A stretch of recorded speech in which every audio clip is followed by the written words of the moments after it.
Hi, this is your favorite PK Baba, your science guru, your motivator. तो यार बच्चों, आज का ये जो वीडियो है ये उन लोगों के लिए है जिन्होंने अभी तक कुछ नहीं पढ़ा। रुको रुको रुको, ये उन लोगों के लिए भी है जिन्होंने अभी तक बहुत कुछ पढ़ लिया है। क्योंकि अगर लास्ट में तुमने एक फाइनल, एक बेस्ट कॉन्सेप्ट टच नहीं दिया, एक बेस्ट प्रैक्टिस नहीं करी, एक बेस्ट ऐसे क्वेश्चंस की प्रैक्टिस नहीं करी जो तुम्हारे एग्जाम में छपने वाले हैं, तो तुम्हारी पढ़ाई और तुम्हारी प्रिपरेशन अधूरी है। तो आज ये पीके बाबा तुम्हारे लिए एक ऐसी chemical reaction and equation chapter की वीडियो लेकर आए हैं जिसके अंदर तुम्हारे सारे कॉन्सेप्ट, सारे इंपॉर्टेंट क्वेश्चंस, सारे सैंपल पेपर के बेस्ट क्वेश्चंस जो तुम्हारे एग्जाम में अब छपने वाले हैं और लेटेस्ट पीवाईक्यूज जो इन टॉपिक से आए हैं और जो बार बार पूछे जाते हैं, यानी एक क्लास और उस चैप्टर का सब कुछ खत्म। अब आप लोगों को ऐसा नहीं कि कॉन्सेप्ट कहीं से पढ़ना है, प्रैक्टिस कहीं से करनी है और पीवाईक्यूज कहीं से करने नहीं। ये एक क्लास कर ली, केमिकल रिएक्शन एंड इक्वेशन की सारी टेंशन खत्म। तुम इसे वन शॉट कह लो, तुम इसे गन शॉट कह लो, तुम इसे फन शॉट कह लो, या बुलेट शॉट कह लो, या हेड शॉट कह लो।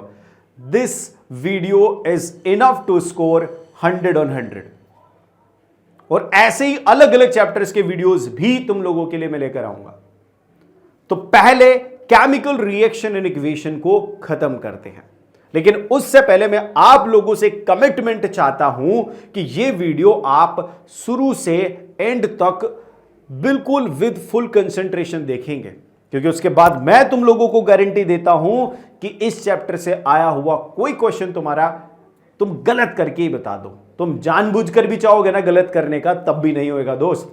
इतने अच्छे तरीके से तुम्हारे दिमाग में हर एक कॉन्सेप्ट, हर एक क्वेश्चन प्रैक्टिस में सेट कर दूंगा। बस तुम्हें कमेंट में एक चीज लिखनी है शुरू करने से पहले, माई बीस्ट मोड ऑन। अब हमें पढ़ाई ऐसी करनी है कि खात्मा करते हुए चलना है चैप्टर्स का। माई बीस्ट मोड ऑन।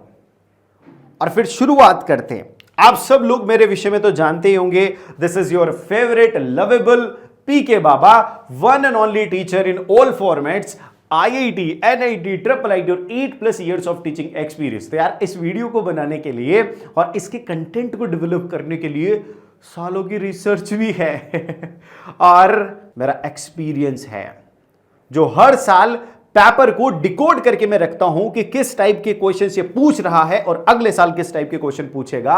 वो मेरी मेहनत, वो मेरा एक्सपीरियंस, वो मेरा एनालिसिस इस पेपर में डला हुआ है, इस वीडियो में डला हुआ है। अब शुरू करते हैं यार इस चैप्टर के बारे में। तो इस चैप्टर में से जो बोर्ड के फेवरेट टॉपिक्स है वो क्या क्या है? तो यार बोर्ड का फेवरेट टॉपिक इसमें सबसे पहले आता है बैलेंसिंग, बैलेंस्ड केमिकल इक्वेशंस, यानी कि आप केमिकल इक्वेशंस को कैसे बैलेंस करते हैं, बैलेंसिंग पर क्वेश्चन आता है। फिर आता है टाइप्स ऑफ केमिकल रिएक्शंस पर। तो यार सबसे पहले कॉम्बिनेशन आता है, लेकिन उसमें से इतने क्वेश्चंस नहीं बनते हैं, बहुत कम क्वेश्चन पूछे जाते हैं।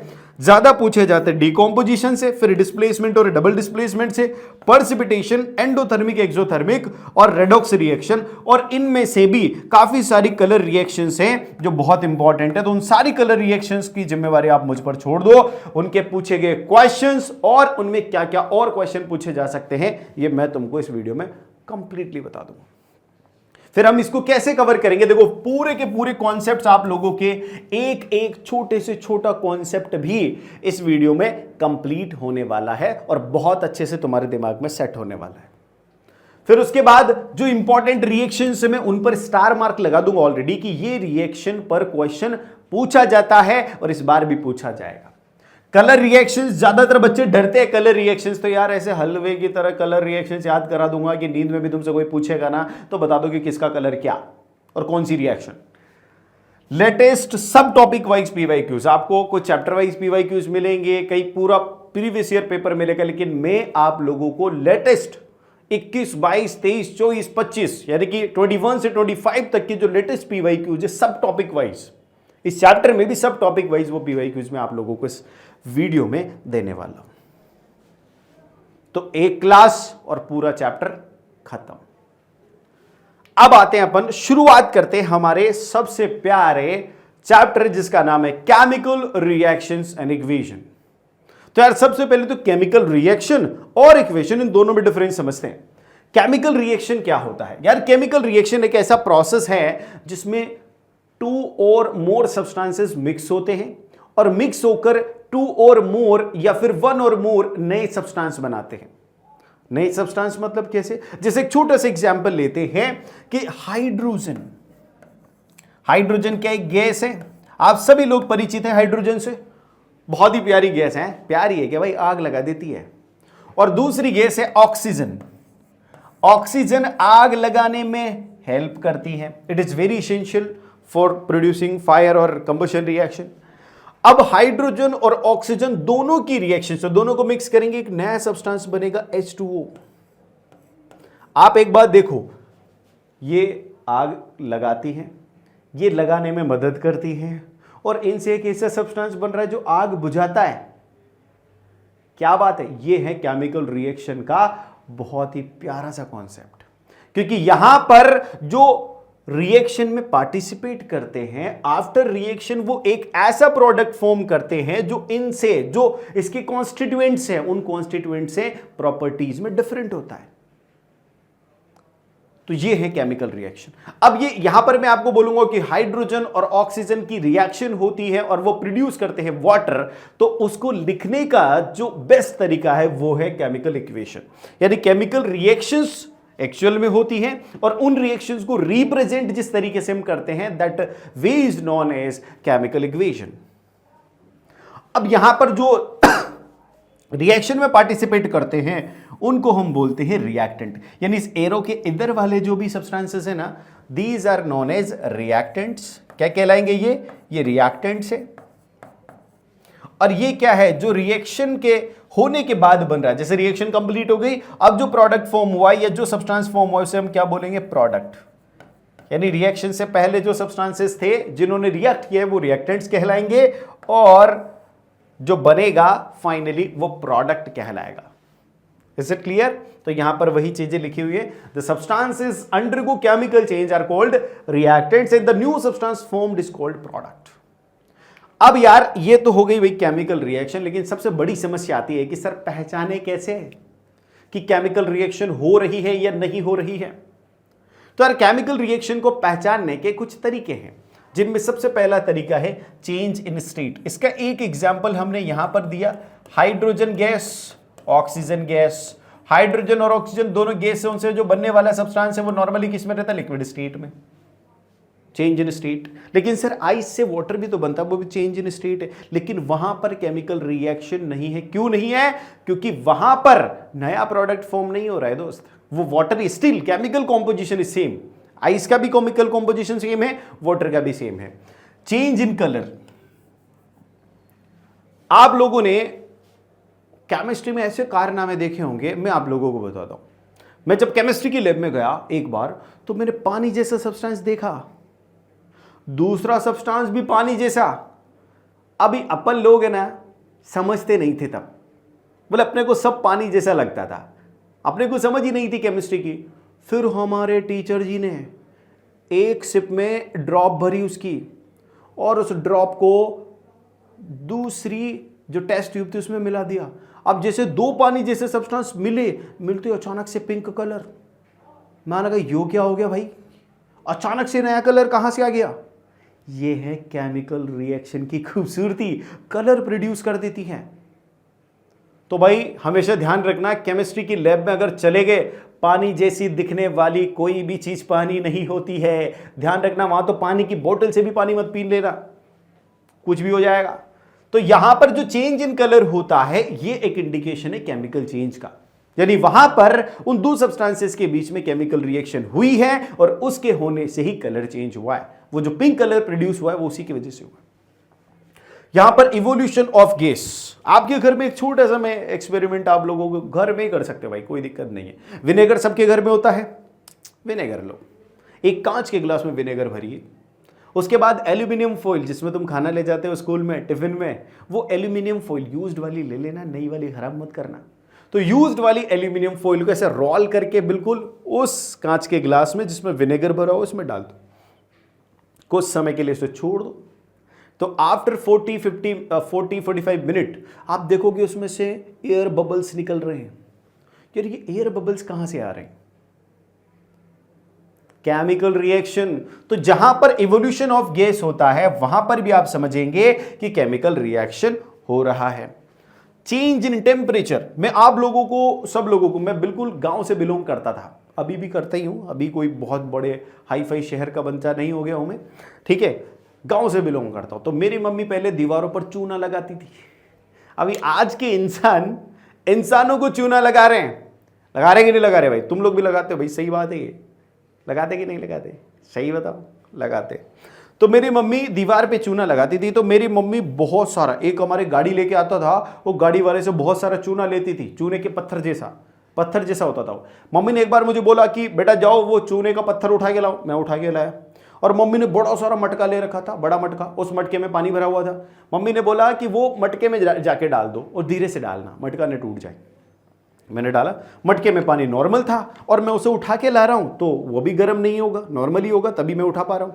उठा के डाला, थोड़ी देर बाद मैंने देखा कि वो मटके के अंदर उबल रहा था, हीट निकल रही थी, उबल रहा था वो चूना।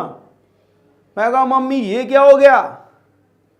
मम्मी ने बोला बावड़े तू अभी 10वीं में ना गया जैसे दिन 10वीं में जाएगा तब सब पढ़ लेगा क्या हो गया इसमें। तो उसमें क्या हुआ, उसमें वाटर और वो कैल्शियम ऑक्साइड था जिसको हम क्विक लाइम बोलते हैं। तो वाटर और क्विक लाइम की रिएक्शन हुई और उस रिएक्शन में हीट प्रोड्यूस हुई, इसलिए वो मटका भी गर्म हुआ और वो जो सॉल्यूशन है वो भी गर्म हो गया। तो जो चेंज इन टेम्परेचर है, again it is the indicator of chemical reaction, कि यहां पर केमिकल रिएक्शन हो रही है। तो यार केमिकल रिएक्शन को कैसे पहचानते हैं हम? Change in state, change in colour, evolution of gas, change in temperature.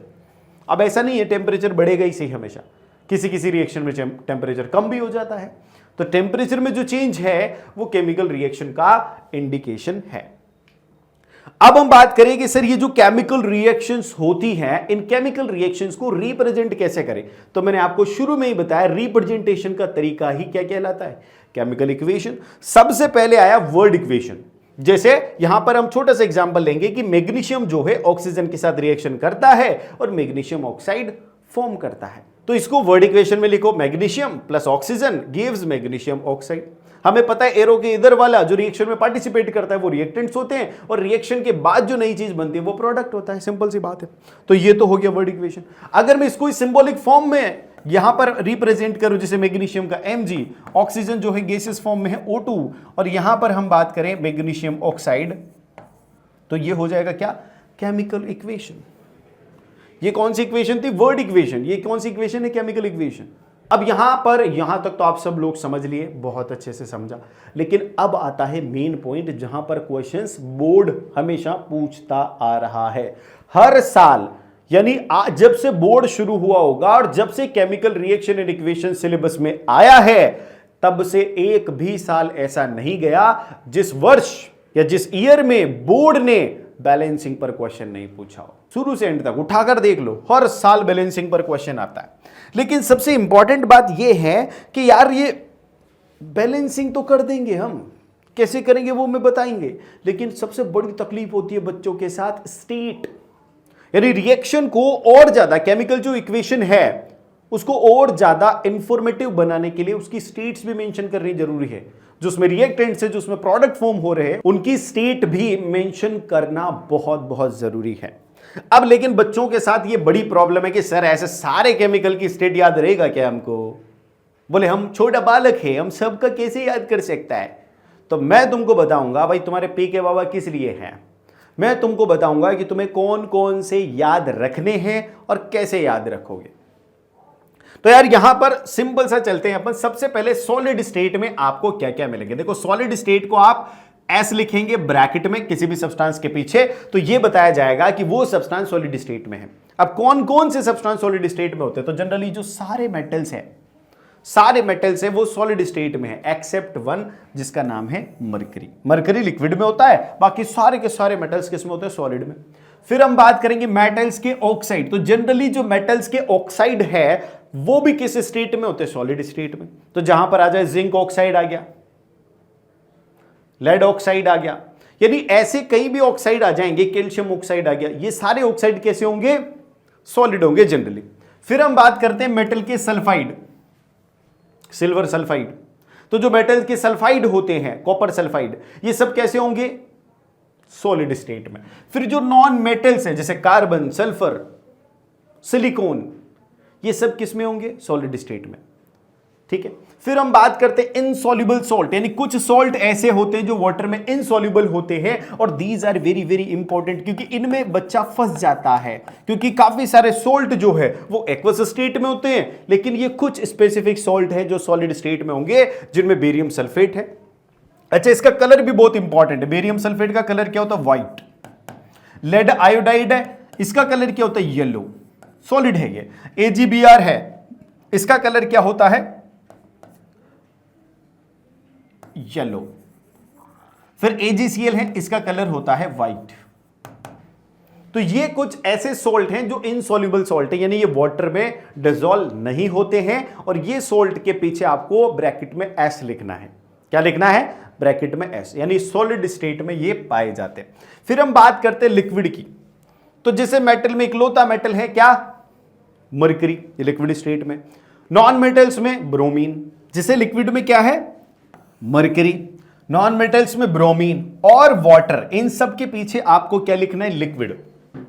और एक और चीज मैं ऐड करता हूं इसमें, मोल्टन मेटल्स। मोल्टन मेटल्स, जैसे किसी कंडीशन में मोल्टन मेटल्स, जैसे आप लोग थर्माइट रिएक्शन पढ़ेंगे, थर्माइट रिएक्शन में उस रिएक्शन में इतनी हीट प्रोड्यूस होती है कि जो उसमें सेपरेट होता है आयरन, वो मोल्टन स्टेट में होता है। तो जो मोल्टन मेटल्स है, जैसे कि यहां पर मैं बात करूं आयरन की, जैसे मैं यहां पर बात करूं मैग्नीशियम की, जैसे मैं यहां पर बात करूं मैंगनीज की, तो ये सब किस स्टेट में आ जाएंगे? मोल्टन स्टेट में। इनके पीछे क्या लिखना है आपको?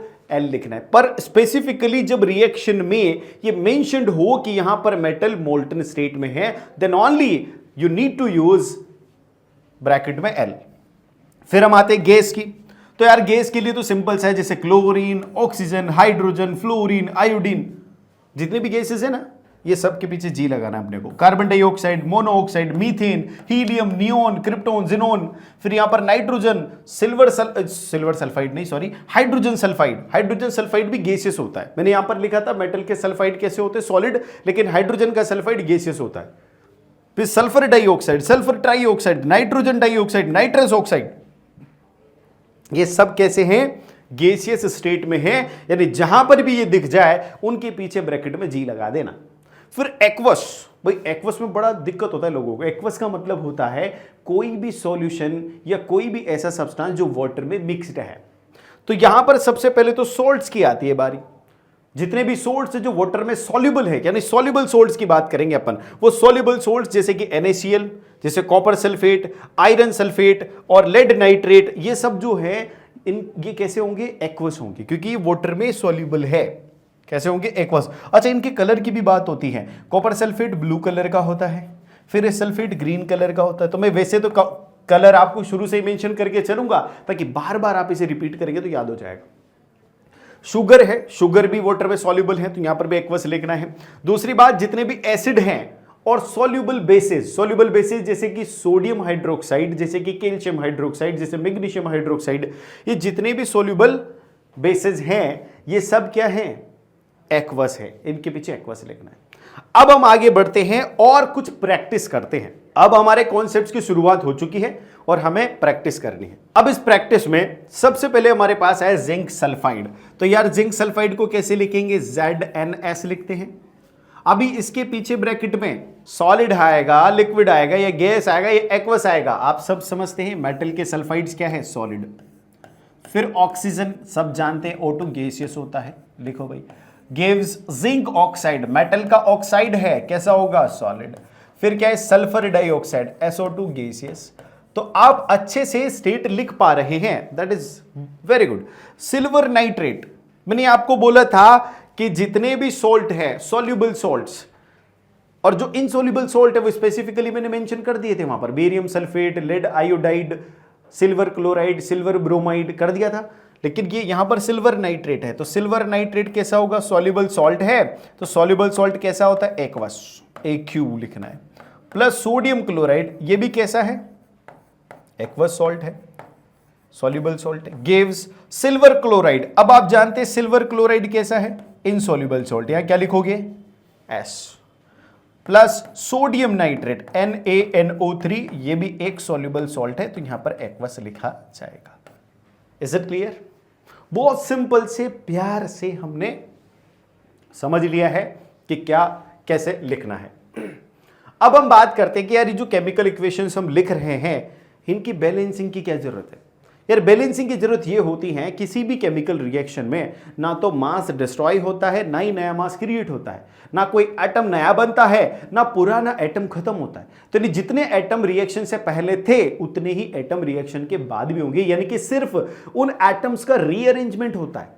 तो जब एटम्स का रीअरेंजमेंट होना है तो क्या number of atoms on the reactant side should be equal to number of atoms on the product side.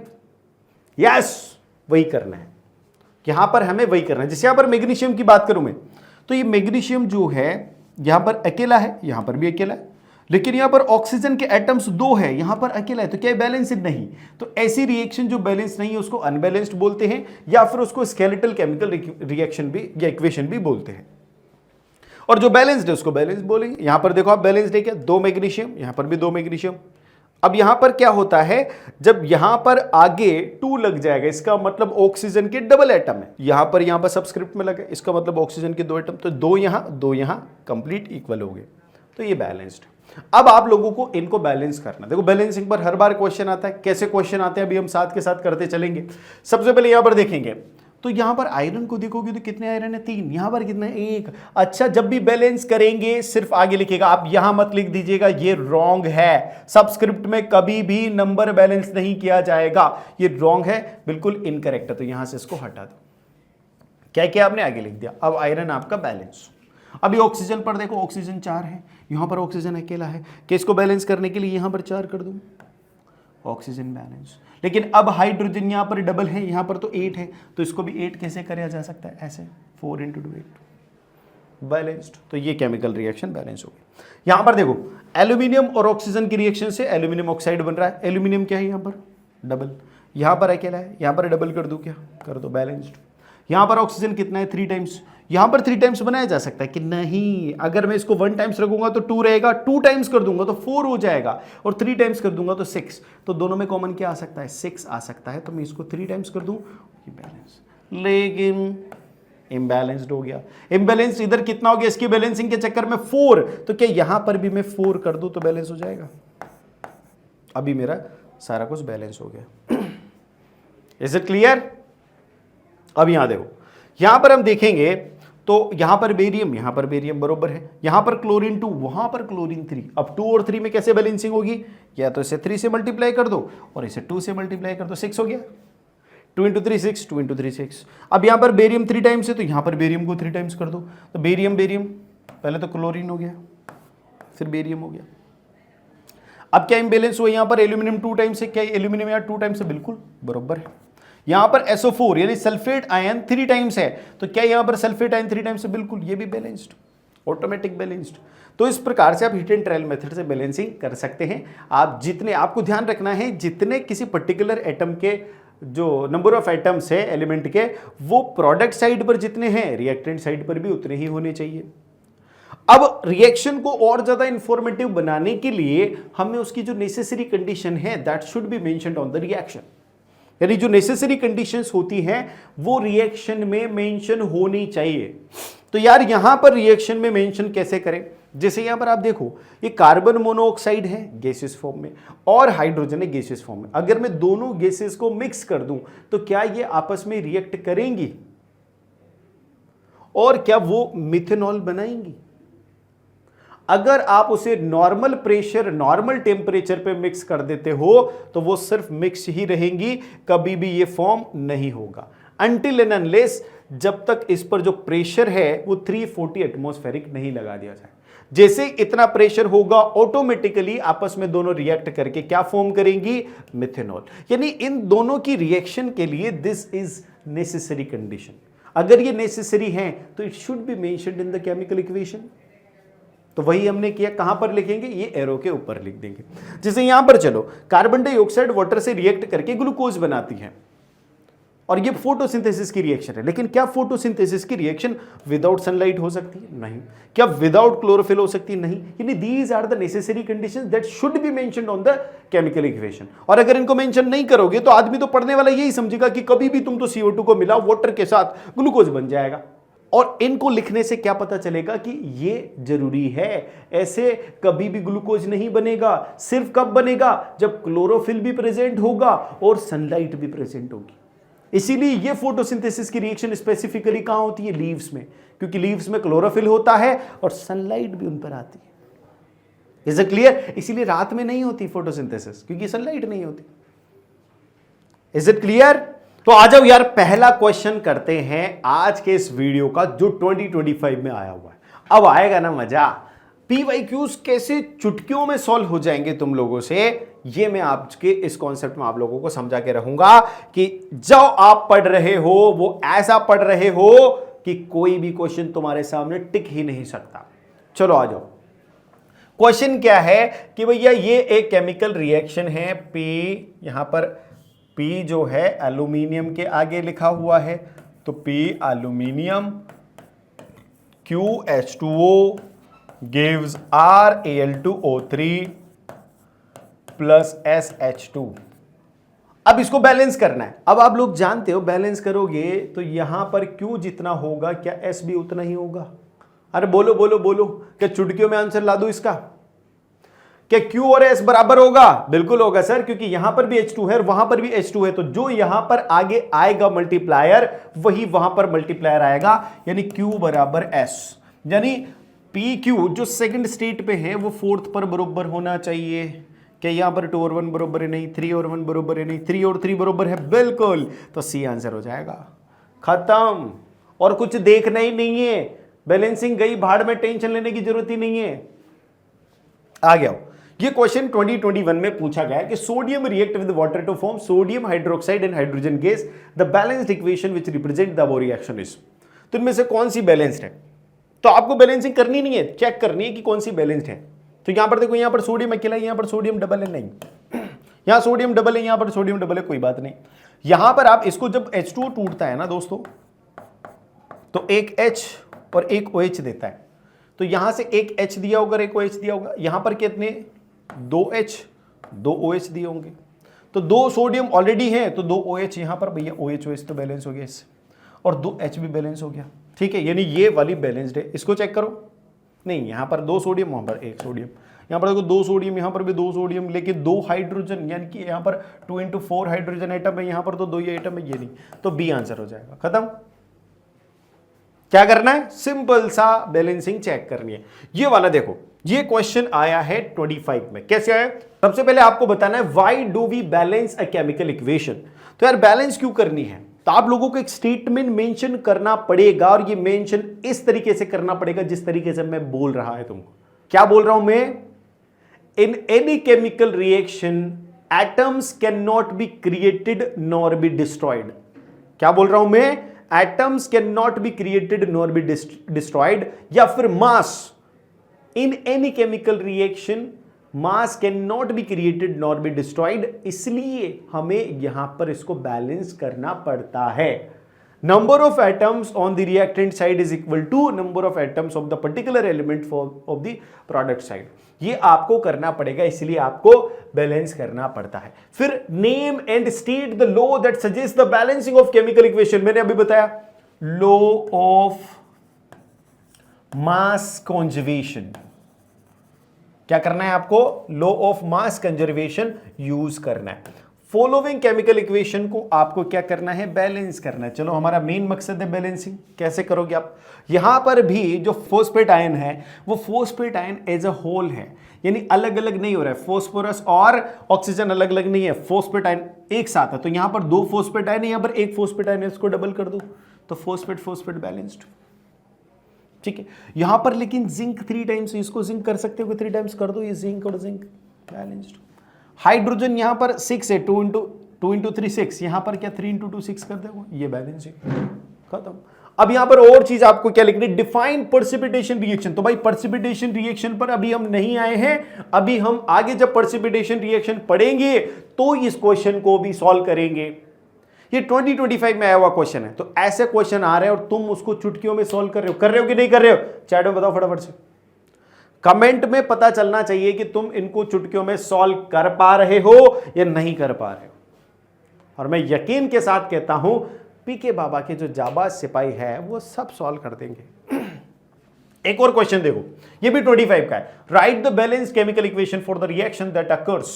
यहां पर आप लोगों को रिएक्शन लिखनी है, वो भी बैलेंस्ड। कैसी लिखनी है भाई, बैलेंस्ड केमिकल रिएक्शन। एक तो है स्टीम जब passed over the red hot iron, जो आयरन है उस आयरन पर स्टीम।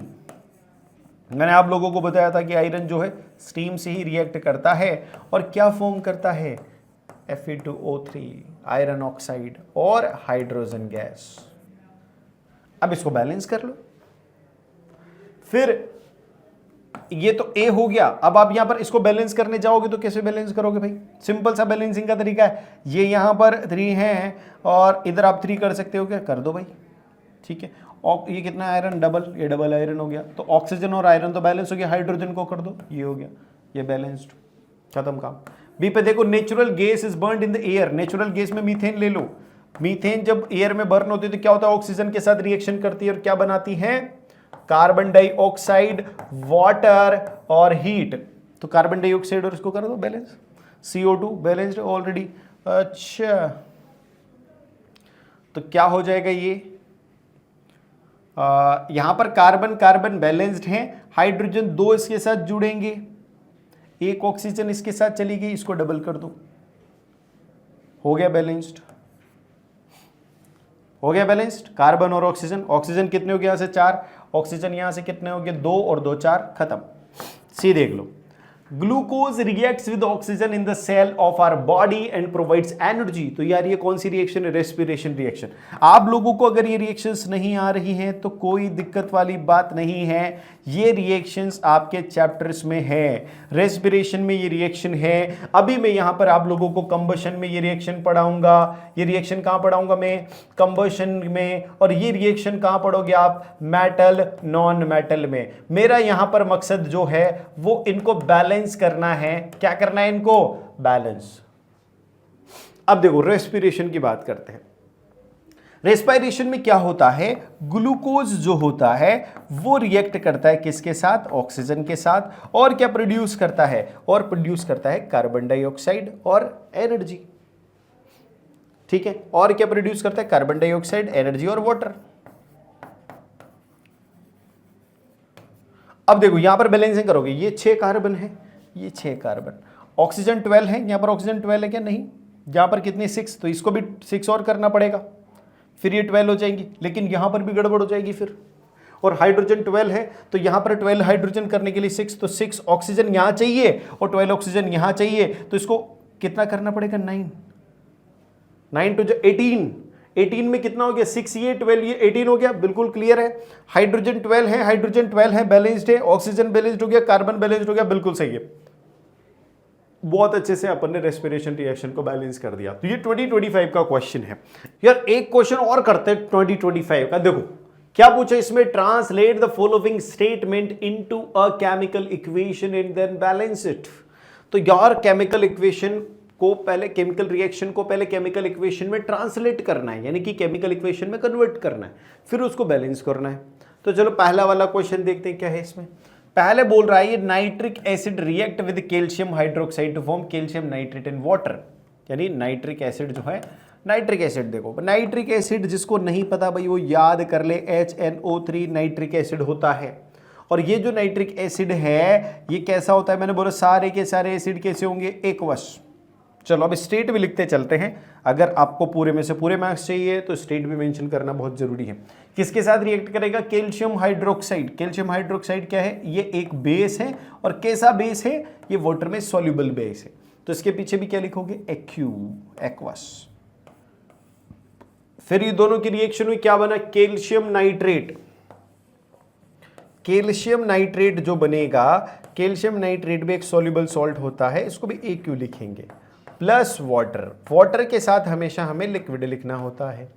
अब इसकी बैलेंसिंग पर काम करते हैं कि इसको कैसे बैलेंस करना है। अब इसको बैलेंस करने के लिए हमें क्या करना है, सिंपल सा हमें देखना है कि यहां पर कितने नाइट्रेट आयन हैं, एक नाइट्रेट आयन, वहां पर कितने चाहिए, 2, तो क्या डबल नाइट्रेट कर दूं, कर दो सर, लेकिन फिर यहां पर गड़बड़ हो जाएगी, वहां पर जो H2O है उसको बैलेंस करने में तकलीफ हो जाएगी नंबर ऑफ हाइड्रोजन को लेकर।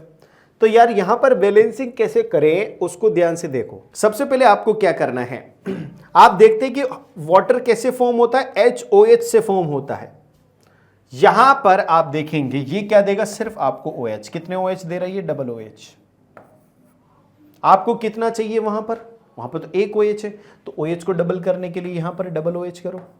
अभी आपके पास डबल OH और डबल H चाहिए, तो डबल H कहां से मिलेगा, यहां से डबल कर दो, हो गया double H double OH, double OH double H, यानी वाटर कंप्लीटली बैलेंस्ड, वाटर आपका कंप्लीटली बैलेंस्ड। ठीक है, अब यहां पर नाइट्रेट है, डबल नाइट्रेट, बिल्कुल यहां पर डबल नाइट्रेट है, नाइट्रेट बैलेंस। कैल्शियम अकेला, यहां पर अकेला कैल्शियम, कैल्शियम बैलेंस्ड, हो गई बैलेंस रिएक्शन पहली वाली, बहुत बढ़िया। दूसरा देखो, translate the following statement into chemical reaction, again वही सोडियम क्लोराइड। अब यहां पर NaCl को, सोडियम क्लोराइड को, देखो ये भी एक्वा सॉल्यूशन ही होगा, plus silver nitrate AgNO3, silver nitrate again aqueous solution है, गिव्स सिल्वर क्लोराइड। अब सिल्वर क्लोराइड जो है ना AgCl, आपको पता है कौन सा सॉल्ट है, इनसॉल्युबल सॉल्ट है, तो S लिखेंगे, plus sodium nitrate, sodium nitrate NaNO3 aqueous salt है। बैलेंस करो इसे, बैलेंस करोगे, सोडियम अकेला, वहां पर भी सोडियम अकेला, यहां पर Cl अकेला, यहां पर भी Cl अकेला, ध्यान से देखना, Ag अकेला, Ag अकेला, NO3 अकेला, NO3 अकेला। सिंपल, यहां पर रिएक्शन सिर्फ बैलेंस्ड है, ऑटोमेटिकली बैलेंस्ड है। आपको स्टेट लिखी बहुत बढ़िया, लेकिन रिएक्शन ऑटोमेटिकली बैलेंस्ड है।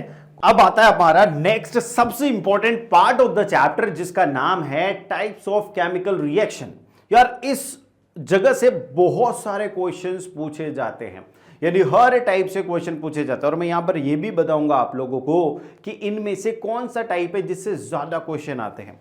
तो यार यहां पर अपन बेसिकली पढ़ने वाले हैं कॉम्बिनेशन रिएक्शन, फिर कॉम्बिनेशन के बाद decomposition, displacement, double displacement, oxidation, reduction, और साथ के साथ हम पढ़ेंगे एक्सोथर्मिक, एंडोथर्मिक और कुछ कलर रिएक्शंस, प्रेसिपिटेशन रिएक्शंस, जो टॉपिक वाइज तो आपकी बुक में मेंशन नहीं है, लेकिन उनसे एग्जाम में क्वेश्चन आते हैं, तो हम उनको भी बहुत अच्छे से समझेंगे। शुरू करते हैं हमारे पहले पार्ट से, जिसका नाम है कॉम्बिनेशन रिएक्शन। तो भैया कॉम्बिनेशन रिएक्शन पर आ जाते हैं। कॉम्बिनेशन में क्या होता है यार, यहां पर आप सिंपल सा कॉन्सेप्ट याद रखना कि 2 और मोर रिएक्टेंट, यानी रिएक्टेंट क्या होंगे, 2 या 2 से ज्यादा होंगे, और सब मिलकर क्या होंगे, यानी सब कंबाइन होकर क्या बना रहे हैं, कंबाइन होकर, बिल्कुल सिंपल भाषा में समझो, कंबाइन होकर क्या दे रहे हैं, सिंगल प्रोडक्ट। क्या दे रहे बच्चों, सिंगल प्रोडक्ट, यानी एक प्रोडक्ट और एक से ज्यादा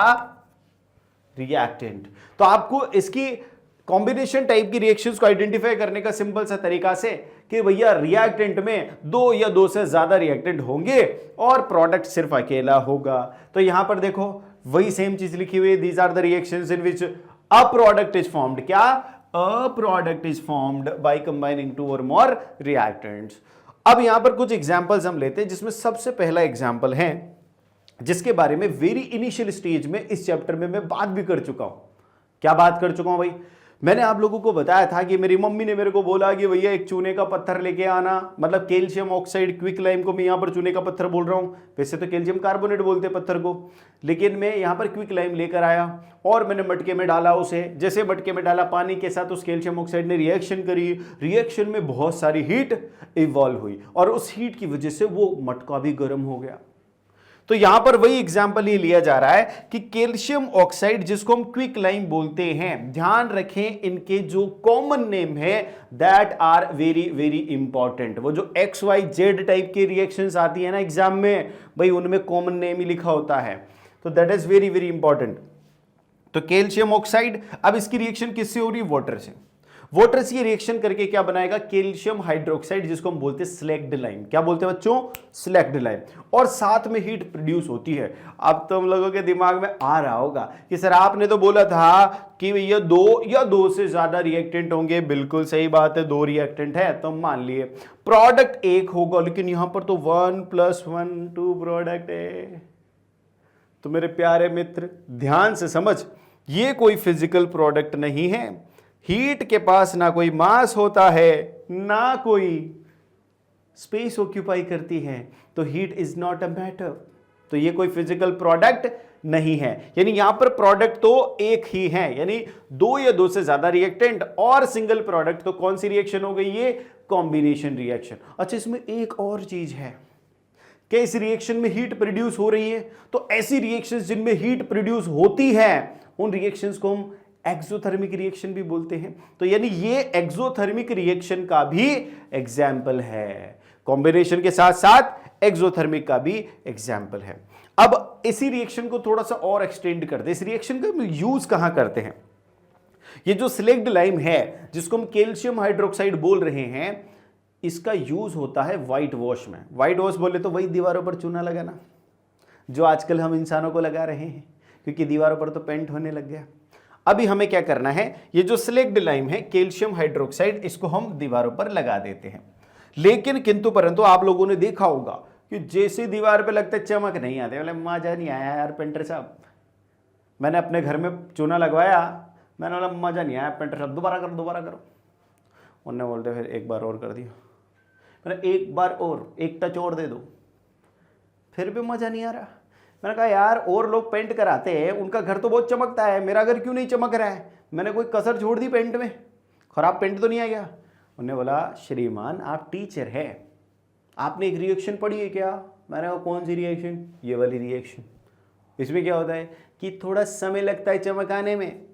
कैसे याद लगता है? जैसे कैल्शियम हाइड्रोक्साइड जिसको व्हाइट वॉश बोलते हैं, हम दीवार पर अप्लाई करेंगे, ये धीरे धीरे 2 से 3 दिन में जो एटमॉस्फेयर में कार्बन डाइऑक्साइड है उसके साथ रिएक्ट करेगा और रिएक्ट करके क्या बनाएगा? Calcium carbonate. और ये जो कैल्शियम कार्बोनेट है, अरे भाई यही तो है जिसमें चमक आती है, यही तो शाइनिंग लाएगा। तो ये 2 से 3 दिन में फॉर्म होता है और फिर शाइनिंग आती है, तुरंत नहीं आती। ठीक है, और साथ में यहां पर वाटर भी प्रोड्यूस होगा। तो ये वाटर जो है ये लिक्विड स्टेट में प्रोड्यूस होता है, लेकिन ये हीट की वजह से इवेपराइज होकर निकल लेता है हवा में। ठीक है, अब आप लोग बोलोगे कि सर यहां तो 2 रिएक्टेंट 2 प्रोडक्ट, क्या ये कॉम्बिनेशन है? नहीं है। कॉम्बिनेशन के लिए क्या होना चाहिए था? एक प्रोडक्ट होना चाहिए था, यहां पर 2 प्रोडक्ट। कुछ बच्चे बोलेंगे सर पानी तो उड़ गया ना, बचा तो यही, फिर तो एक ही रहा। अरे बेवकूफ, बने तो 2 है, बचा तो एक ही है लेकिन बने तो 2 है। तो 2 फिजिकल प्रोडक्ट है, पानी स्पेस और मास रखता है, इस वजह से वो भी एक प्रोडक्ट है। अब यहां पर कॉम्बिनेशन पढ़ लिया अपन ने, कॉम्बिनेशन के आगे ये यहां पर चमक वाली रिएक्शन पढ़ ली अपन ने। अब आते हैं अपन एक क्वेश्चन पर। देखो ये क्वेश्चन 2023 में पूछा गया है और असर्शन रीजन है। भाई तुम लोगों का जानी दुश्मन होता है ना असर्शन रीजन। भाई कॉम्पिटेंसी बेस्ड क्वेश्चन आ गए भैया। अब इस कॉम्पिटेंसी बेस्ड क्वेश्चन में क्या बोला जा रहा है देखते हैं। ये बोल रहा है कि रिएक्शन ऑफ क्विक लाइम, किसकी रिएक्शन? क्विक लाइम की, with water is an exothermic reaction. अभी हमने पढ़ा है क्विक लाइम क्या है? Calcium oxide. मेटल्स के ऑक्साइड कैसे होते हैं? सॉलिड। किसके साथ रिएक्शन करा रहे? वाटर के साथ। वाटर कैसा होता है? लिक्विड। लिक्विड से क्या मिल रहा है? Calcium hydroxide. कैल्शियम हाइड्रोक्साइड क्या है? एक सोल्यूबल बेस। इसको क्या लिखोगे? एक्वस। और क्या बन रहा है साथ में? कोई फिजिकल प्रोडक्ट नहीं। क्या प्रोड्यूस हो रही है? हीट। जब हीट प्रोड्यूस होती है तो ऐसी रिएक्शंस को क्या हम एक्सोथर्मिक रिएक्शन भी बोलते हैं। बिल्कुल सत्य वचन है सर। तो भैया पीके बाबा ने बोल दिया कि भाई बिल्कुल सत्य वचन है, तो ये करेक्ट स्टेटमेंट है। ठीक है, कैसा स्टेटमेंट है? करेक्ट। अब दूसरे रीजन पे आओ। Quick lime reacts विग्रेसली with the water releasing a large amount of heat. अरे भाई सही बात बोल दी तुमने, क्योंकि एक्सोथर्मिक तभी तो होगी जब इसमें हीट रिलीज होगी, और यहां पर जो क्विक लाइम है ये किससे, वाटर के साथ विग्रेसली रिएक्ट कर रहा है, हीट प्रोड्यूस कर रहा है। तो वचन तो ये भी सत्य है। तो पी के बाबा के अनुसार दोनों ही वचन सत्य हैं, लेकिन पहले वचन का दूसरा वचन एक्सप्लेनेशन भी कर रहा है। और जब ऐसा होता है तो आंसर क्या होता है, ए फॉर एप्पल, यानी कि assertion and reason both are correct and reason is the correct explanation of assertion। तो बहुत बढ़िया क्वेश्चन था और आप लोगों ने इसे सॉल्व कर दिया। अभी आगे बढ़ते हैं। अब हम इस कॉम्बिनेशन रिएक्शन में कुछ और चीजें एक्सप्लोर करते हैं। जैसे आप लोगों ने देखा होगा कोल की बर्निंग या कंबशन, दोनों में से कोई भी बोल सकते हो। तो ये जो कोल जब बर्न होता है तो ये ऑक्सीजन से रिएक्शन करता है, और ऑक्सीजन से रिएक्शन करके क्या बनाता है, कार्बन डाइऑक्साइड और हीट कोई फिजिकल प्रोडक्ट नहीं है। हालांकि इसको हम एक्सोथर्मिक भी बोल सकते हैं क्योंकि हीट प्रोड्यूस हो रही है, लेकिन यहां पर क्या हो रहा है, दो रिएक्टेंट और एक प्रोडक्ट, क्या हो गया, कॉम्बिनेशन। अगेन यहां पर वाटर के फॉर्मेशन में क्या होगा, हाइड्रोजन गैस और ऑक्सीजन गैस मिलकर क्या बना रही है, वाटर बना रही है। तो यानी दो रिएक्टेंट एक प्रोडक्ट, क्या हो गया, ये भी क्या हो गया, कॉम्बिनेशन रिएक्शन। ठीक है, तो अब यहां पर वो चीज जो मैंने आप लोगों को बताई थी वो यहां पर मेंशन्ड है कि जिन रिएक्शंस में हीट रिलीज होती है उसको क्या बोलते हैं अपन, एक्सोथर्मिक रिएक्शन बोलते हैं। तो यार कुछ और एग्जांपल लेते हैं एक्सोथर्मिक रिएक्शन के, यानी कि कॉम्बिनेशन के अंदर ही मैंने एक्सोथर्मिक भी इंक्लूड कर ली है। अब एक्सोथर्मिक रिएक्शंस के और एग्जांपल लेते हैं, जैसे नेचुरल गैस की बर्निंग। नेचुरल गैस क्या है, मीथेन, हाइड्रोकार्बन होता है ये। अब इस नेचुरल गैस की बर्निंग होगी तो ऑक्सीजन से रिएक्शन होगी और कार्बन डाइऑक्साइड बनेगा, वाटर बनेगा और हीट भी प्रोड्यूस होगी, यानी एक्सोथर्मिक ये है। लेकिन क्या ये कॉम्बिनेशन है, क्या ये रिएक्शन कॉम्बिनेशन है, बिल्कुल नहीं, क्योंकि कॉम्बिनेशन होने के लिए यहां पर प्रोडक्ट एक होना चाहिए था, जो कि इसमें नहीं है, दो प्रोडक्ट हैं।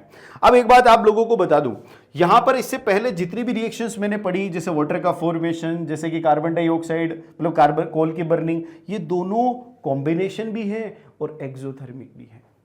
तो अगर आप लोगों से किसी ने पूछ लिया कि भाई ऐसे दो एग्जाम्पल लिखो जो कॉम्बिनेशन रिएक्शन भी है और एक्सोथर्मिक है, तो लिख देना, सिंपल से है बिल्कुल। ठीक है, अब आगे आ जाओ। रेस्पिरेशन से क्या होता है, हमारी बॉडी को एनर्जी मिलती है, तो क्या ये एनर्जी रिलीज करती है, तो ऐसी रिएक्शन जो एनर्जी रिलीज करती है, हीट प्रोड्यूस करती है, ऐसी रिएक्शन को क्या बोलेंगे हम, एक्सोथर्मिक रिएक्शन। तो respiration reaction is also exothermic reaction. और भाई इसको याद कर लेना, बायो में तो इंपॉर्टेंट है ही, केमिस्ट्री में भी क्वेश्चन आया इस पे, मैंने बताया था आप लोगों को, बैलेंसिंग का क्वेश्चन आया था, बताया था ना, बैलेंसिंग का क्वेश्चन आया था। ये सेम रिएक्शन आप लोगों को वहां पर लिखनी। फिर एक decomposition of vegetable matter into compost. जो वेजिटेबल मैटर्स, यानी कि वेजिटेबल मैटर्स में क्या होगा, जो फल सब्जियां हैं इन सबको सड़ा के डीकंपोज करते हैं और क्या बनाते हैं, कंपोस्ट बनाते हैं। तो ये जो प्रोसेस है, this is a chemical process, और ये कैसा प्रोसेस है, ये भी एक्सोथर्मिक प्रोसेस है। कैसा है, एक्सोथर्मिक प्रोसेस है। फिर burning of magnesium to form magnesium oxide, आपने क्लास 7th में ही पढ़ लिया होगा, मैग्नीशियम रिबन की बर्निंग, व्हाइट डेजलिंग फ्लेम और व्हाइट पाउडर प्रोड्यूस करता है। तो यार ये जो रिएक्शन है ये एक्सोथर्मिक रिएक्शन है। कुछ बच्चों को कंफ्यूजन हो जाता है कि सर उसमें तो कैंडल से बर्न करते हैं, अरे भैया कैंडल हीट दे रहा है, लेकिन जब बर्न होने के बाद जितनी हीट प्रोड्यूस हो रही है that is far greater than the consumed heat. ठीक है, तो फिर यहां पर क्या हो जाएगा, ये एक्सोथर्मिक रिएक्शन हो जाएगा। अब डीकंपोजिशन पर आते हैं। Again this is very very important. Combination में क्या इंपॉर्टेंट था, क्या क्वेश्चन पूछा था, मैंने आप लोगों से बता दिया है। ठीक है, लेकिन अब ध्यान से सुनना, डीकंपोजिशन बहुत बहुत बहुत बहुत इंपॉर्टेंट है भाई। मेरे प्यारे लाल लाली इधर देख ले, डीकंपोजिशन बहुत इंपॉर्टेंट है, समझ गया, नहीं तो फिर बोलेगा बाद में, और सर बताया नहीं आपने। सर बताते हुए चल रहे भाई, पी के बाबा का यही रूल है, जो इंपॉर्टेंट चीज आएगी उसको तुरंत बताएंगे, उस पर प्रैक्टिस कराएंगे और मजे करेंगे, और बोर्ड को तो फोड़ना ही है, प्री बोर्ड भी फोड़ दिए। चलो आगे आ जाओ यार। यहां पर क्या होता है डीकंपोजिशन में, मैं सबसे पहले एक एग्जांपल लेता हूं जिसका नाम है फेरस सल्फेट। क्या नाम है इसका, फेरस सल्फेट। ध्यान रखना ये हाइड्रेटेड फेरस सल्फेट है। क्या बोलते हैं इसको, हाइड्रेटेड फेरस सल्फेट। और इसका कलर कैसा होता है, ग्रीन। मैंने बोला था बीच बीच में कलर आएंगे तो मैं तुम लोग को बताएगा। फेरस सल्फेट का कलर कैसा है? ग्रीन। इसको क्या बोलते हैं? ग्रीन विट्रियोल भी बोलते हैं। क्या बोलते हैं बच्चों इसको? Green vitriol. तो आप लोगों को कभी भी एग्जाम में अगर लिखा आ जाए कि ग्रीन विट्रियोल का केमिकल फॉर्मूला, तो क्या है? Hydrated ferrous sulphate, FeSO4.7H2O।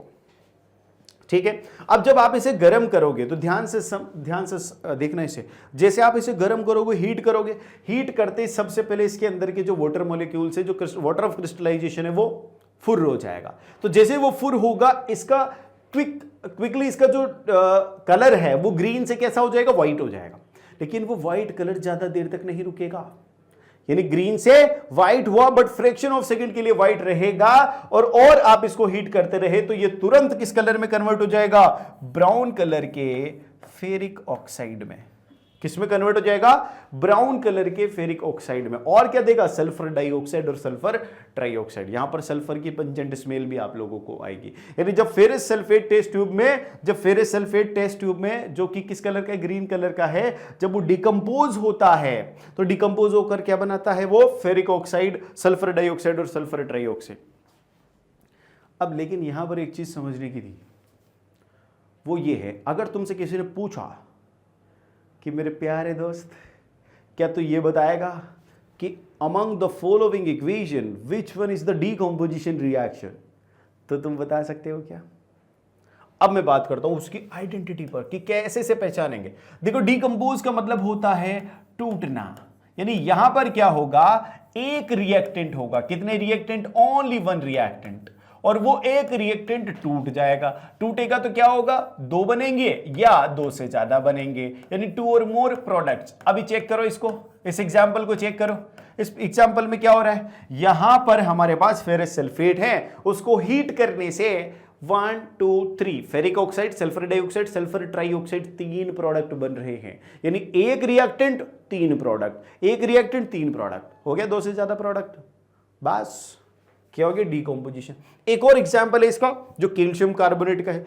Calcium carbonate को भी सिमिलरली हम हीट करेंगे तो ये कैल्शियम ऑक्साइड यानी क्विकलाइन फॉर्म करेगा, और क्विकलाइन प्लस साथ में ये रिलीज करेगा कार्बन डाइऑक्साइड, यानी कि यहां से एक रिएक्टेंट और 2 प्रोडक्ट।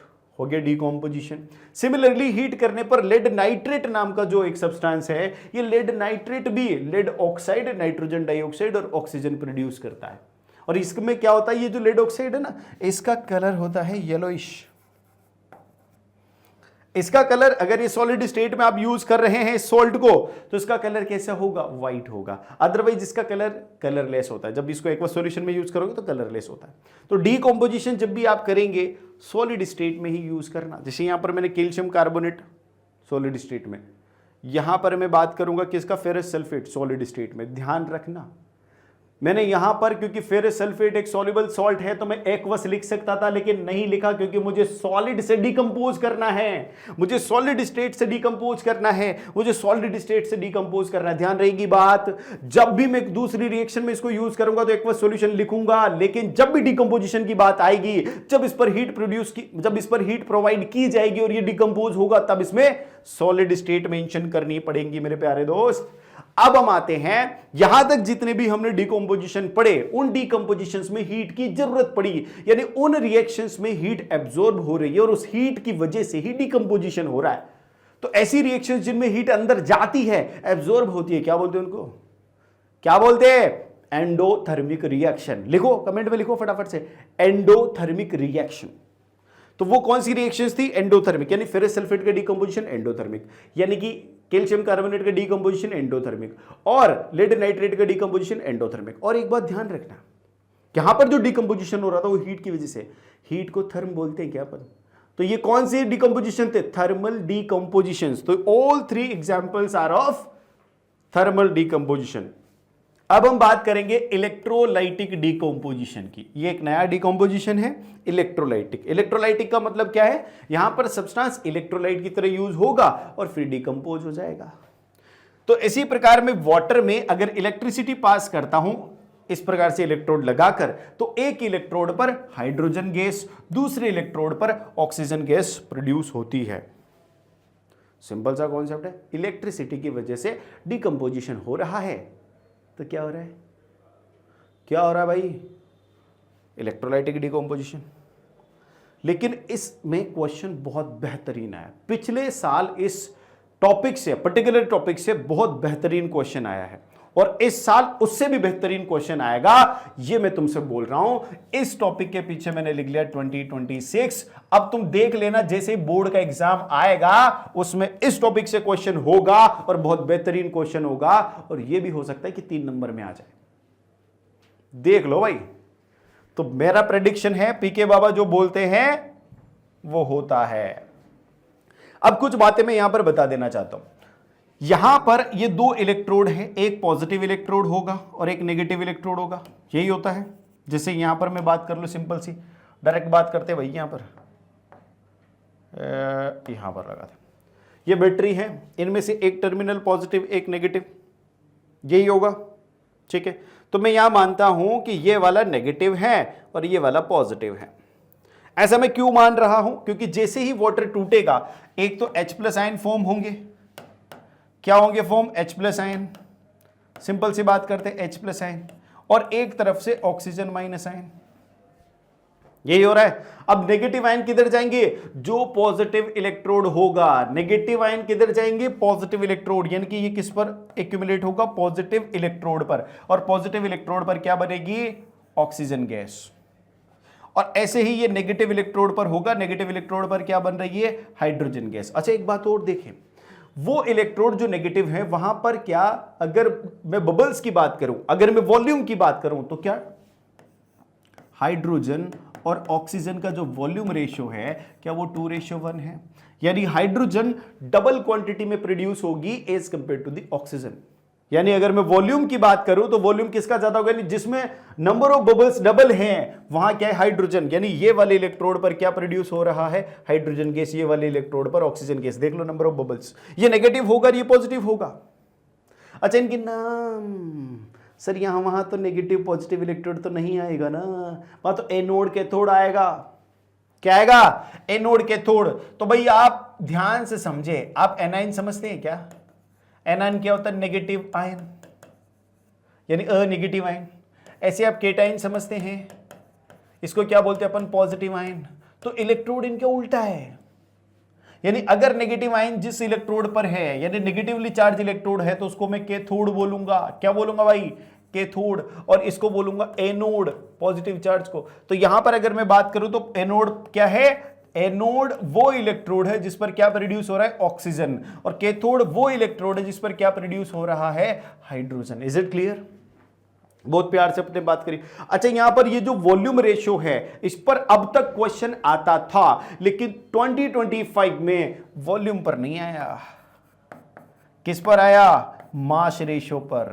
अरे करके देखो, हाइड्रोजन का मास क्या है? हाइड्रोजन का मास क्या है? यहां पर देखो 2 इंटू यहां पर कितना होता है? H2 का 2, यानी जितनी हाइड्रोजन प्रोड्यूस हो रही है उसका मास क्या हो जाएगा? टोटल 4। यहां पर देखो ऑक्सीजन का 2 इंटू एक ऑक्सीजन का कितना होता है? 16। तो क्या रेशियो जाएगा यहां से? 4 इंटू 30, 4:32 होगा, तो ये हो जाएगा 1:8। यानी कि हाइड्रोजन और ऑक्सीजन का जो मास रेशियो होगा इसमें प्रोडक्शन का, वो 1:8 होगा।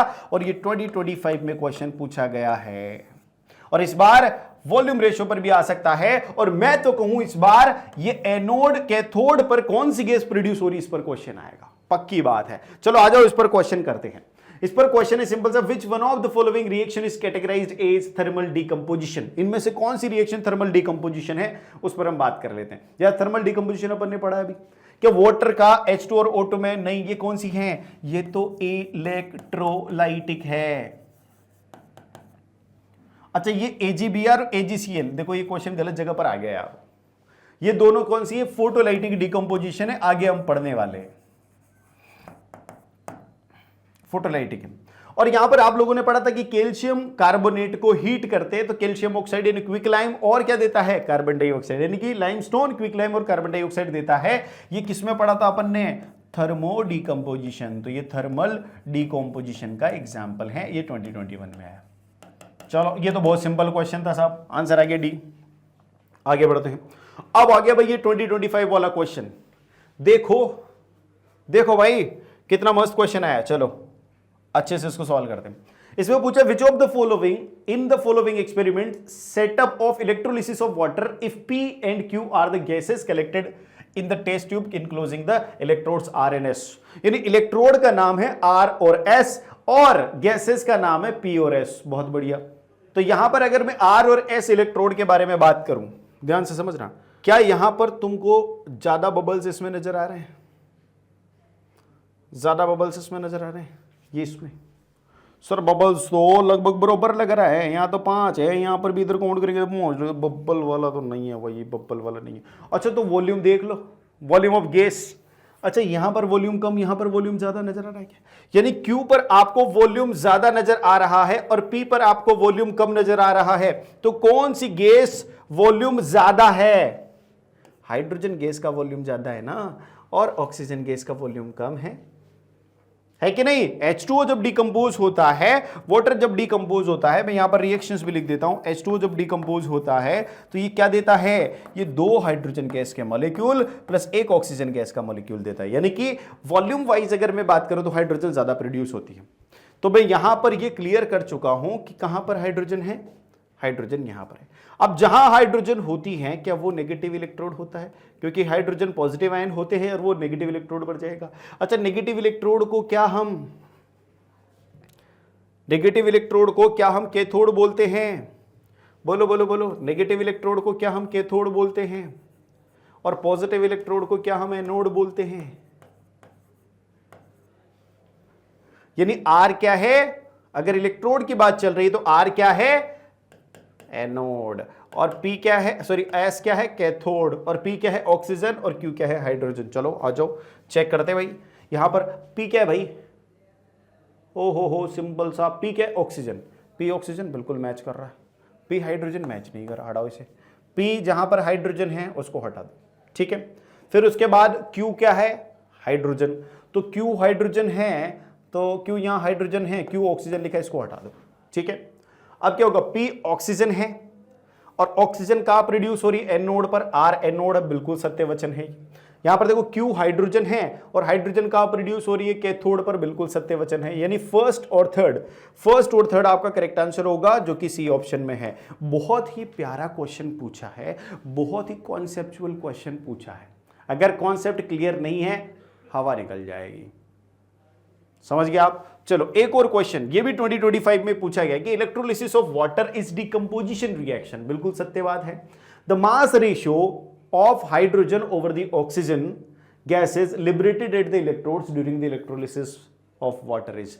क्या बड़ा अपन ने अभी जस्ट हमने करा ना 1:8। 1:8 में, यानी डी इसका करेक्ट आंसर है। समझ आया ना भाई? हो गया ना क्वेश्चन? वो क्वेश्चन जो एग्जाम में आ रहे हैं, ये होती है भाई पढ़ाई। चलो अब एक और डिकम्पोजिशन रह गया, फोटोलाइटिक डिकम्पोजिशन। फोटो बोले तो लाइट, सिंपल सी बात है, जहां लाइट है वहां अच्छा फोटो आएगा ऐसे रिलेट करो। तो फोटोलाइटिक का मतलब है कि जब किसी सब्सटेंस पर लाइट गिर रही हो, डायरेक्ट सनलाइट, और वो सनलाइट की वजह से वो डिकम्पोज हो जाता है, तो उसे फोटोलाइटिक डिकम्पोजिशन बोलते हैं। ऐसे 2 सब्सटेंस है हमारे पास। यहां पर ऐसे 2 सब्सटेंस है, जैसे एक सिंपल सा एग्जांपल है हमारे पास सिल्वर क्लोराइड का। सिल्वर क्लोराइड पर जब सनलाइट गिरती है, आप यहां पर देखेंगे ये व्हाइट कलर का सब्सटेंस है, इस पर जैसे सनलाइट गिरेगी अभी ये ग्रे हो जाएगा। दिख रहा है आपको? डार्क हो गया, ग्रे हो गया। तो सनलाइट में ग्रे कैसे हुआ? क्योंकि ये व्हाइट कलर का सब्सटेंस था और ये व्हाइट कलर का सब्सटेंस जैसे सनलाइट गिरी डिकम्पोज हो गया। किसमें? सिल्वर और क्लोरीन गैस में। अब ये तो गैस है तो ये उड़ जाएगी, चिड़िया उड़ की तरह। और ये क्या है? ग्रे कलर का सब्सटेंस, यानी प्लेट में कौन रह गया? सिल्वर। तो सिल्वर क्लोराइड जो व्हाइट कलर का था, जैसे सनलाइट गिरी उसमें से क्लोरीन उड़ गई और बचा क्या रह गया? सिल्वर। इस वजह से वो सब्सटेंस ग्रे हो गया। यानी यहां पर एक रिएक्टेंट और 2 से ज्यादा या 2 प्रोडक्ट है, तो कौन सी रिएक्शन है? डिकम्पोजिशन। सेम रिएक्शन होती है AgBr में। AgBr येलोइश होता है, तो ये सिल्वर ब्रोमाइड जो है येलो कलर का सब्सटेंस, इस पर भी सनलाइट गिरती है तो ये भी कैसा हो जाता है? ग्रे। और यहां पर ब्रोमीन गैस है, ये तो उड़ जाएगी चिड़िया उड़ की तरह।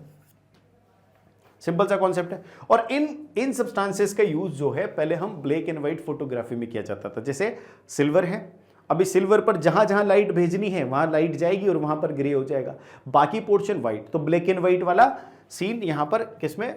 यूज होता था फोटोग्राफी में। अब देखो यहां पर क्वेश्चन है 2025 में आया है कि name the compound used in the black and white photography, state whether the reaction that occurs is exothermic और endothermic, give justification for your answer. सबसे पहली बात है कंपाउंड का नाम बताना है, किसमें यूज होने वाले में, ब्लैक एंड व्हाइट फोटोग्राफी में। तो कंपाउंड का नाम सिंपल सा लिख दो AgCl, क्या नाम है इसका, सिल्वर क्लोराइड। अब क्या करना है भाई, उसके बाद state whether the reaction that occurs is exothermic और एंडोथर्मिक। सबसे पहले बात करें यहां पर लिख दो क्या है, कैसे होती है रिएक्शन, सनलाइट से। अब किसी रिएक्शन में अगर सनलाइट यूज हो रही है तो it is the form of energy, और एनर्जी का कोई फॉर्म यूज हो रहा है तो कैसी रिएक्शन होगी, एंडोथर्मिक। पूरा का पूरा लिख देंगे हम,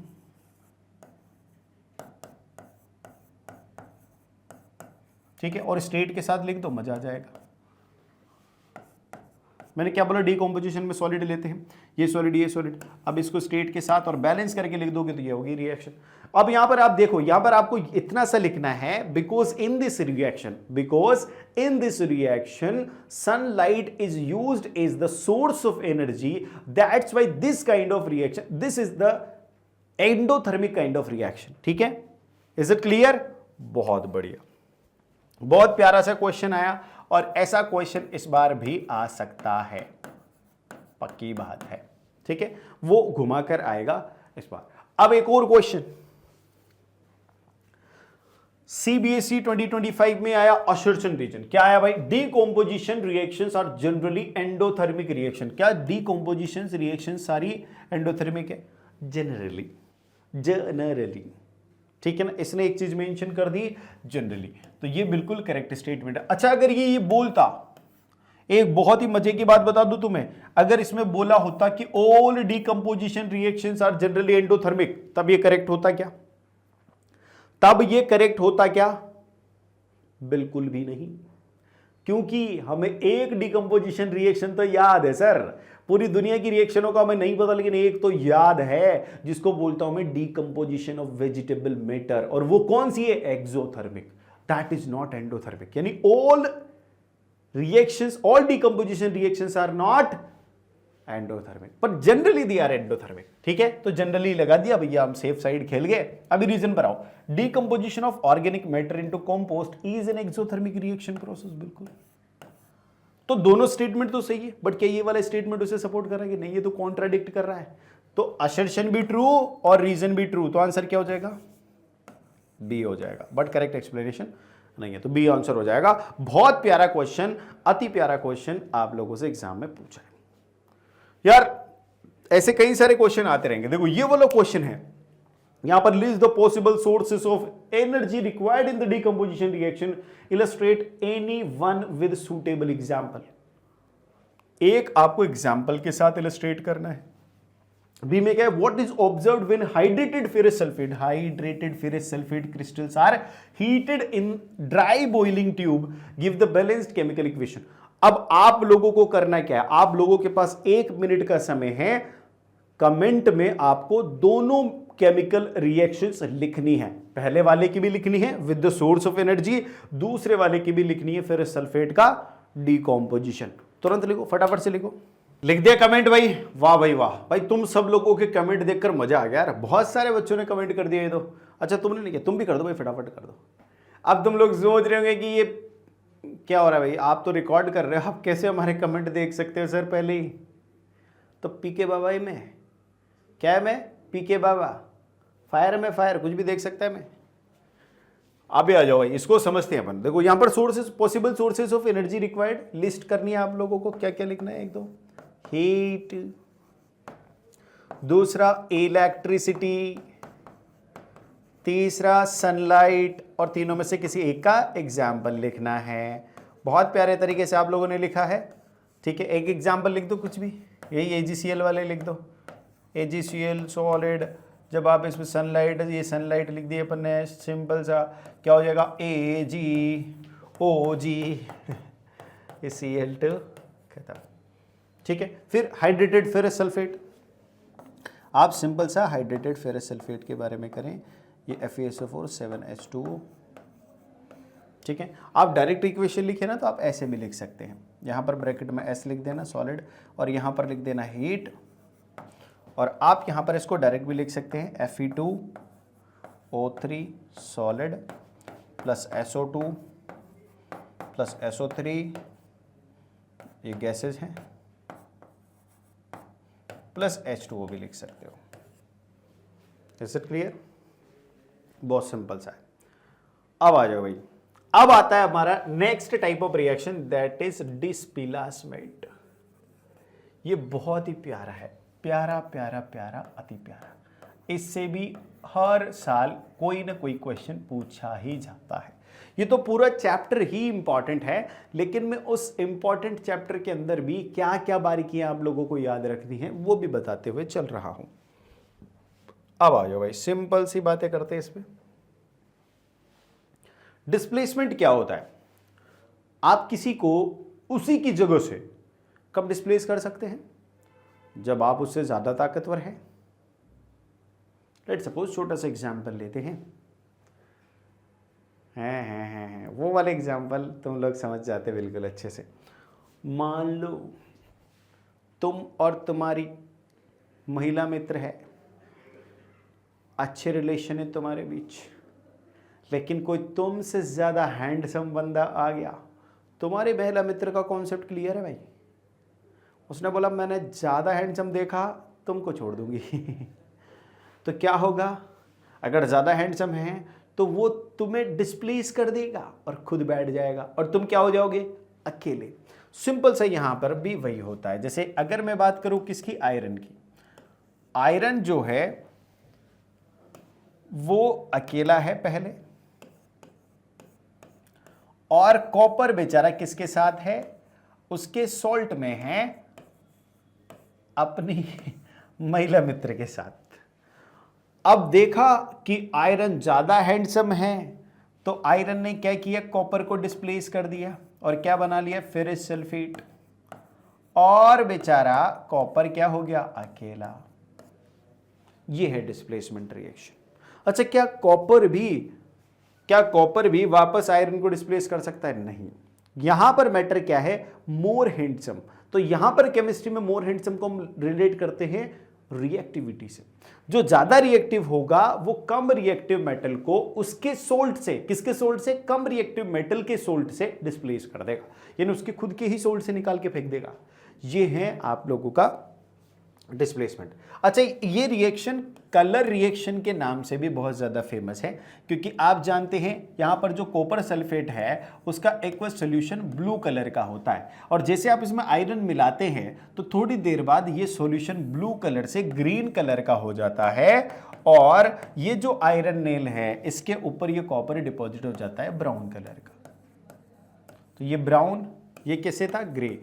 तो आप लोग इस रिएक्शन को कलर रिएक्शन के तौर पर भी याद रख सकते हैं। और at the end of this chapter में इस चैप्टर की जो सारी कलर रिएक्शंस हैं वो आप लोगों को एक बार रिकैप भी कराऊंगा, जो इंपॉर्टेंट है। आगे चलते हैं अपन। अच्छा, यहां पर अगर आप ये देखना चाहो तो पूरी एक्टिविटी देख सकते हो। ब्लू कलर का कॉपर सल्फेट है, ठीक है। सैंड पेपर पे गए, नेल को हमने रगड़ा, और नेल को रगड़ के, नेल को इसलिए रगड़ा क्योंकि उस पर पहले से ऑक्साइड हो तो उसको हटा दें हम, फिर प्योर आयरन निकलना चाहिए, और उस आयरन को मैंने इस ट्यूब में डाल दिया। तो जब मैं ऑब्जर्व करूंगा इसको फॉर 20 मिनट, तो आप देख रहे ब्लू से ग्रीन हो गया सॉल्यूशन बिकम ग्रीन, और ये जो आयरन नेल है इसके ऊपर कॉपर डिपॉजिट हो गया। तो ये कॉपर अकेला जिसको फेंक दिया बेचारे को, वो है। अब ऐसे और भी एग्जाम्पल्स हैं। ऐसे कौन कौन से एग्जाम्पल हैं अभी हम देखेंगे आगे, लेकिन उससे पहले ये जो रिएक्टिविटी सीरीज है इसका ऑर्डर क्या है? कौन ज्यादा रिएक्टिव है ये कैसे पता चलेगा? ये पता चलेगा रिएक्टिविटी सीरीज से। और रिएक्टिविटी सीरीज को याद करने की जो बेस्ट ट्रिक है, जो पी के बाबा ने आप लोगों के लिए बना रखी है, वो है काशीनाथ का माली आलू जरा फीके पकाता है, कौन है आगे आओ। इसको याद कराने के लिए एक बहुत ही बेस्ट स्टोरी मेरे पास है। एक बार की बात है, तुम्हारे प्यारे जो वीजी सर है, जो तुम बार बार बोलते रहते हैं ना चैट में, विशालियन ओपी विशालियन ओपी विशालियन ओपी, भाई वही वीजी सर। तो जो तुम्हारे वीजी सर है और जो तुम्हारे पी के बाबा है, एक बार काशीनाथ गए। हम लोगों का प्लान था कि यार वहीं पर भोजन पकाएंगे खुद, तो इसलिए हम सारा का सारा अरेंजमेंट करके गए, सारा राशन पानी ले गए, सारे बर्तन ले गए। अब हम वहां पर पहुंचे तो हम इतने थक चुके थे कि हमारे अंदर इतनी हिम्मत नहीं कि हम भोजन पका कर खा सके। तो हमने सोचा कि यार क्या किया जाए, अगर हम रेस्टोरेंट पे खाएंगे तो हमारा सामान बर्बाद हो जाएगा। तो हम घूम रहे थे, तभी वहां पर काशीनाथ में एक माली जो है वो मिल गया हमें। माली से बोला कि भाई साहब कोई है क्या रसोइया जो हमारे लिए भोजन पका दे। उसने बोला भाई देखो इतनी लेट तो कोई रसोइया मिलने का नहीं है, और अगर तुम लोग चाहो तो मैं तुम्हारी मदद कर सकता है, बस थोड़ी बहुत श्रद्धा अनुसार आप मुझे दे देना कुछ। हमने कहा ठीक है भाई, ये तो बहुत बढ़िया बात है। तो हमारे लिए माली जी ने खाना पकाया। माली जी ने बनाए हमारे लिए दम आलू और हमने खाया, मस्त हो गए। अब खाना खाकर रात को विशाल सर और मैं दोनों टहल रहे थे, तभी विशाल सर ने मेरे से बोला कि यार बाबा, ये जो काशीनाथ का माली है ना, आलू जरा फीके पकाता है। और तभी उधर भी माली बैठा हुआ था भाई, वही माली बैठा हुआ था, उसने सुन लिया। अब बताओ माली को गुस्सा आएगा कि नहीं आएगा? भाई एक तो मैं माली हूं, माली होकर तुम्हारे लिए भोजन पका रहा हूं और तुम उसमें नुक्स निकाल रहे हो।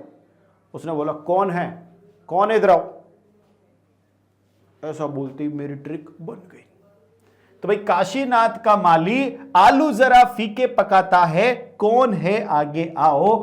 के से पोटेशियम, नाथ से सोडियम, का से कैल्शियम, माली से मैग्नीशियम, आलू से एल्यूमिनियम और जरा से जिंक। फीके, फीके बोले तो आयरन, फेरम, और पकाता है लेड, और है मतलब हाइड्रोजन। फिर उसके बाद आता है कौन है, तो कौन में कॉपर है मतलब है Hg यानी मरकरी, और आगे का Ag और आओ का Au यानी सिल्वर और गोल्ड। ये ऑर्डर है रिएक्टिविटी का। तो अभी मैंने आप लोगों को बताया कि कॉपर सल्फेट था। अब कॉपर क्या है, रिएक्टिविटी में कम है, किससे, आयरन से। तो आयरन ने क्या कर दिया, इसको डिस्प्लेस कर दिया from the salt of copper. Is it clear? ऐसी और भी रिएक्शंस हैं, जैसे कि यहां पर आयरन जो है कॉपर सल्फेट से कर रहा है, ये अपन ने पढ़ लिया अच्छे से। फिर जिंक का देखो, जिंक जो है वो भी कॉपर को डिस्प्लेस कर देता है, क्योंकि जिंक भी रिएक्टिविटी सीरीज में ऊपर है। तो कॉपर को डिस्प्लेस करके क्या बनेगा, जिंक सल्फेट और कॉपर। सिमिलरली यहां पर लेड जो है वो भी कॉपर को कॉपर क्लोराइड से डिस्प्लेस करके लेड क्लोराइड बना लेता है और कॉपर को अलग कर देता है। तो इस प्रकार से ये डिस्प्लेसमेंट रिएक्शन आप लोगों के एग्जाम में कई बार पूछी गई है और ये हमारी कंप्लीट हुई। अब देखो इस पर क्वेश्चन कैसा है। अच्छा 25 का क्वेश्चन ले लिया अपन ने। तो the colour of solution observed after 1 hour of the placing iron nail in the copper sulphate solution is. Iron nail को कॉपर सल्फेट के सॉल्यूशन में अपन ने प्लेस किया, हमने देखा उस पर कलर कैसा आया, ब्लू कलर आया क्या। अच्छा किसका कलर पूछ रहे हैं, कलर ऑफ सॉल्यूशन। ध्यान से समझना, कलर ऑफ नेल नहीं पूछा है, क्या पूछा है, कलर ऑफ सॉल्यूशन। तो दो यहां पर हैं, एक है कलर ऑफ नेल। तो यहां पर मैं आप लोगों को बताऊंगा सॉल्यूशन का कलर जो था वो पहले कैसा था, ब्लू, और आफ्टर 1 hour कैसा हो गया होगा, ग्रीन। नेल का कलर पहले कैसा था, ग्रे, आफ्टर 1 hour कैसा हो गया होगा, ब्राउन। तो जब भी आपसे जो भी कलर पूछा जाए उसका करेक्ट आंसर करना। यहां पर क्या है, क्या हो जाएगा, ग्रीन, तो ये पेल ग्रीन हो जाएगा, ऐसा ही है, बिल्कुल लाइट ग्रीन होता है, पेल ग्रीन इसका आंसर हो जाएगा। Is it clear? बहुत बढ़िया। अब आते हैं अपन डबल डिस्प्लेसमेंट। देखो डबल डिस्प्लेसमेंट पर भी हर साल क्वेश्चन आता है, ठीक है, और इसी के अंदर अपन प्रेसिपिटेशन रिएक्शन भी पढ़ते हैं। चलो देखते हैं। तो डबल डिस्प्लेसमेंट रिएक्शन जो है बच्चों, इस डबल डिस्प्लेसमेंट में क्या होता है, सिंपल आयंस का एक्सचेंज होता है। क्या होता है, exchange of ion. Here occurs exchange of ion. तो देखो कैसे होता है, जैसे यहां पर अगर मैं बात करूं सोडियम सल्फेट और बेरियम क्लोराइड की, देखो दोनों ही कलरलेस। अच्छा यहां पर भी कलर का बहुत इंपॉर्टेंट रोल है। ये दोनों सब्सटेंस कैसे हैं, कलरलेस। कैसे हैं ये, कलरलेस, इनका कोई कलर नहीं है, पानी जैसे हैं। यानी इनके एक्वस सॉल्यूशन कैसे होते हैं, पानी जैसे। आप लोग देखोगे तो लगेगा कि हाँ पानी भरा हुआ है टेस्ट ट्यूब में, कलरलेस। तो इन दोनों कलरलेस सब्सटेंसेस में क्या होता है, सिंपल सा मैं आप लोगों को बता दूं, यहां पर आयंस का एक्सचेंज होता है। Na2SO4, क्या क्या आयन बनेंगे इसमें, Na+2 नहीं बनेंगे, सॉरी, Na+ मिट जा रहे, मिट जा, और SO4-2, ठीक है। प्लस यहां पर क्या है, बेरियम क्लोराइड, यही है। इससे क्या बनेंगे आयन, Ba+2 और क्लोरीन माइनस। मैंने क्या बोला, यहां पर सिंपल एक्सचेंज ऑफ आयन होता है, यानी कि ये जो बेरियम है ये सोडियम की जगह आएगा। अच्छा, सिमिलर टाइप ऑफ आयन का एक्सचेंज होता है, और ये जो सोडियम है ये बेरियम की जगह आ जाएगा। बताओ क्या फॉर्म होगा अगर ऐसा करते हैं, तो what products will be formed. तो यहां पर Na की जगह क्या आ गया, बेरियम, तो क्या बनेगा यहां पर, बेरियम सल्फेट। वैलेंसी सेटिस्फाई होनी चाहिए, ध्यान से समझना। यहां से NaCl जाएगा तो यहां क्या बनेगा, सॉरी यहां से Na+ जाएगा तो यहां क्या बनेगा, NaCl। तो जो नए प्रोडक्ट बन रहे हैं वो क्या बन रहे हैं, बेरियम सल्फेट और NaCl। अब इसका कंफर्मेशन कैसे हुआ कि ये प्रोडक्ट बने या नहीं बने। इसमें क्या हो जाता है, जब दो कलरलेस सब्सटेंसेस को आप मिलाते हैं तो उनमें रिएक्शन होती है, और रिएक्शन होने के बाद एक व्हाइट कलर का पर्सिपिटेट जनरेट होता है, और वो किसका जनरेशन है, वो बेरियम सल्फेट का जनरेशन है। और जब भी पर्सिपिटेट लिखा हो तो पर्सिपिटेट हमेशा कैसे होते हैं, इनसॉल्युबल सॉल्ट हैं, तो इनको क्या बोलते हैं अपन, सॉलिड स्टेट में रखते हैं, ठीक है। NaCl बिल्कुल भैया ये तो एक्वस सॉल्यूशन है, क्योंकि ये सॉल्युबल सॉल्ट है। तो इस प्रकार से यहां पर किसी केमिकल रिएक्शन में, डबल डिस्प्लेसमेंट टाइप की केमिकल रिएक्शन में, जहां एक्सचेंज ऑफ आयन हो रहा था, इसी रिएक्शन में पर्सिपिटेट भी फॉर्म हो रहा है, तो इसको क्या बोलेंगे अपन, पर्सिपिटेशन रिएक्शन भी बोलेंगे। और इस पर कई बार क्वेश्चन पूछे गए हैं। एक और रिएक्शन है जो देख लेते हैं अपन, ऐसे लेड नाइट्रेट जो कि कलरलेस है, पानी जैसा है, कलरलेस, ये क्या है, कलरलेस, पानी जैसा, जैसे पानी का कोई कलर नहीं होता ना, वैसे। और ये जो कलरलेस सब्सटेंसेस जिनको आप आपस में मिक्स करेंगे, इन दोनों में रिएक्शन होगी और येलो कलर का पर्सिपिटेट फॉर्म होगा। और वो येलो कलर का पर्सिपिटेट क्या है, लेड आयोडाइड। और क्योंकि पर्सिपिटेट है इसलिए मैंने क्या लिख दिया, सॉलिड लिख दिया। यहां पर भी देखें, देखो यहां पर ये जो लेड है ये क्या देगा, +2 आयन, NO3-। इसमें क्या होगा, K+I-। अब जैसे आयन का एक्सचेंज होगा, ये K यहां आ जाएगा और ये Pb यहां आ जाएगा। तो जैसे K यहां आएगा ये तो बनेगा KNO3, और जैसे Pb यहां आएगा ये बनेगा PbI2। और ये जो है ये एक इनसॉल्युबल सॉल्ट है, इसलिए इसको व्हाइट पर्सिपिटेट हम बोलते हैं। तो ये पर्सिपिटेशन रिएक्शन भी है, ठीक है। और कुछ बच्चों के दिमाग में ये रहता है कि सर पर्सिपिटेट किसे बोलेंगे, इनसॉल्युबल सॉल्ट तो कई सारे हैं, लेकिन क्या वो पर्सिपिटेट है। देखो, पर्सिपिटेट बोलने के लिए सबसे पहले वो किसी रिएक्शन का प्रोडक्ट होना चाहिए, यानी कोई रिएक्शन हुई और वो सब्सटेंस उस रिएक्शन में एज अ प्रोडक्ट बना है, लेकिन वो सॉल्युबल नहीं है, वो एक्वस स्टेट में नहीं है, वो डिपॉजिट हो रहा है, हेवी है तो बॉटम में डिपॉजिट हो जाता है, और सॉलिड है तो सॉलिड ही रहेगा, इनसॉल्युबल है, तो इसलिए उसको पर्सिपिटेट हम बोलेंगे। चलो, ये क्वेश्चन आया है 2020 में, और देखो इस क्वेश्चन को, क्या प्यारा क्वेश्चन है। In double displacement reaction such as the reaction between sodium sulphate solution in barium chloride solution, वही सोडियम सल्फेट और बेरियम क्लोराइड का गया, Na2SO4 और BaCl2 का। क्या यहां पर एक्सचेंज ऑफ एटम्स, एटम्स का एक्सचेंज रही, एक्सचेंज ऑफ एटम्स नहीं होता है, क्या होता है, exchange of ions take place, क्योंकि डबल डिस्प्लेसमेंट में क्या होता है बच्चों, आयंस का एक्सचेंज होता है। पर्सिपिटेट इज प्रोड्यूस्ड, क्या यहां पर पर्सिपिटेट होगा, बिल्कुल हम जानते हैं इसमें क्या बनेगा, BaSO4 बेरियम सल्फेट का एक पर्सिपिटेट बनेगा, और क्या बनेगा यहां पर NaCl, तो भैया बेरियम सल्फेट का एक पर्सिपिटेट फॉर्म होगा। इन इनसॉल्युबल सॉल्ट इज प्रोड्यूस्ड, क्या इनसॉल्युबल सॉल्ट प्रोड्यूस होगा, बिल्कुल, पर्सिपिटेट और इनसॉल्युबल सॉल्ट एक ही बात है। तो क्या यहां पर BCD सब क्लियर है। कुछ बच्चे इनसॉल्युबल सॉल्ट को क्रॉस कर देते हैं और इन दोनों को B और C को ही आंसर मान लेते हैं। वैसे तो इसमें कई ऑप्शन में B और C अकेला दिया नहीं है, नहीं तो तुम लोग उसको आंसर टिक कर देते, ठीक है। तो इसका करेक्ट आंसर है D। अब देखो, ये 2021 में क्वेश्चन आया, student took sodium sulphate solution in a test tube and added barium chloride solution to it. फिर सोडियम सल्फेट, क्या मिलाया, बेरियम क्लोराइड, अब क्या होगा भाई, वही बेरियम सल्फेट बनेगा, और क्या बनेगा, NaCl, खत्म।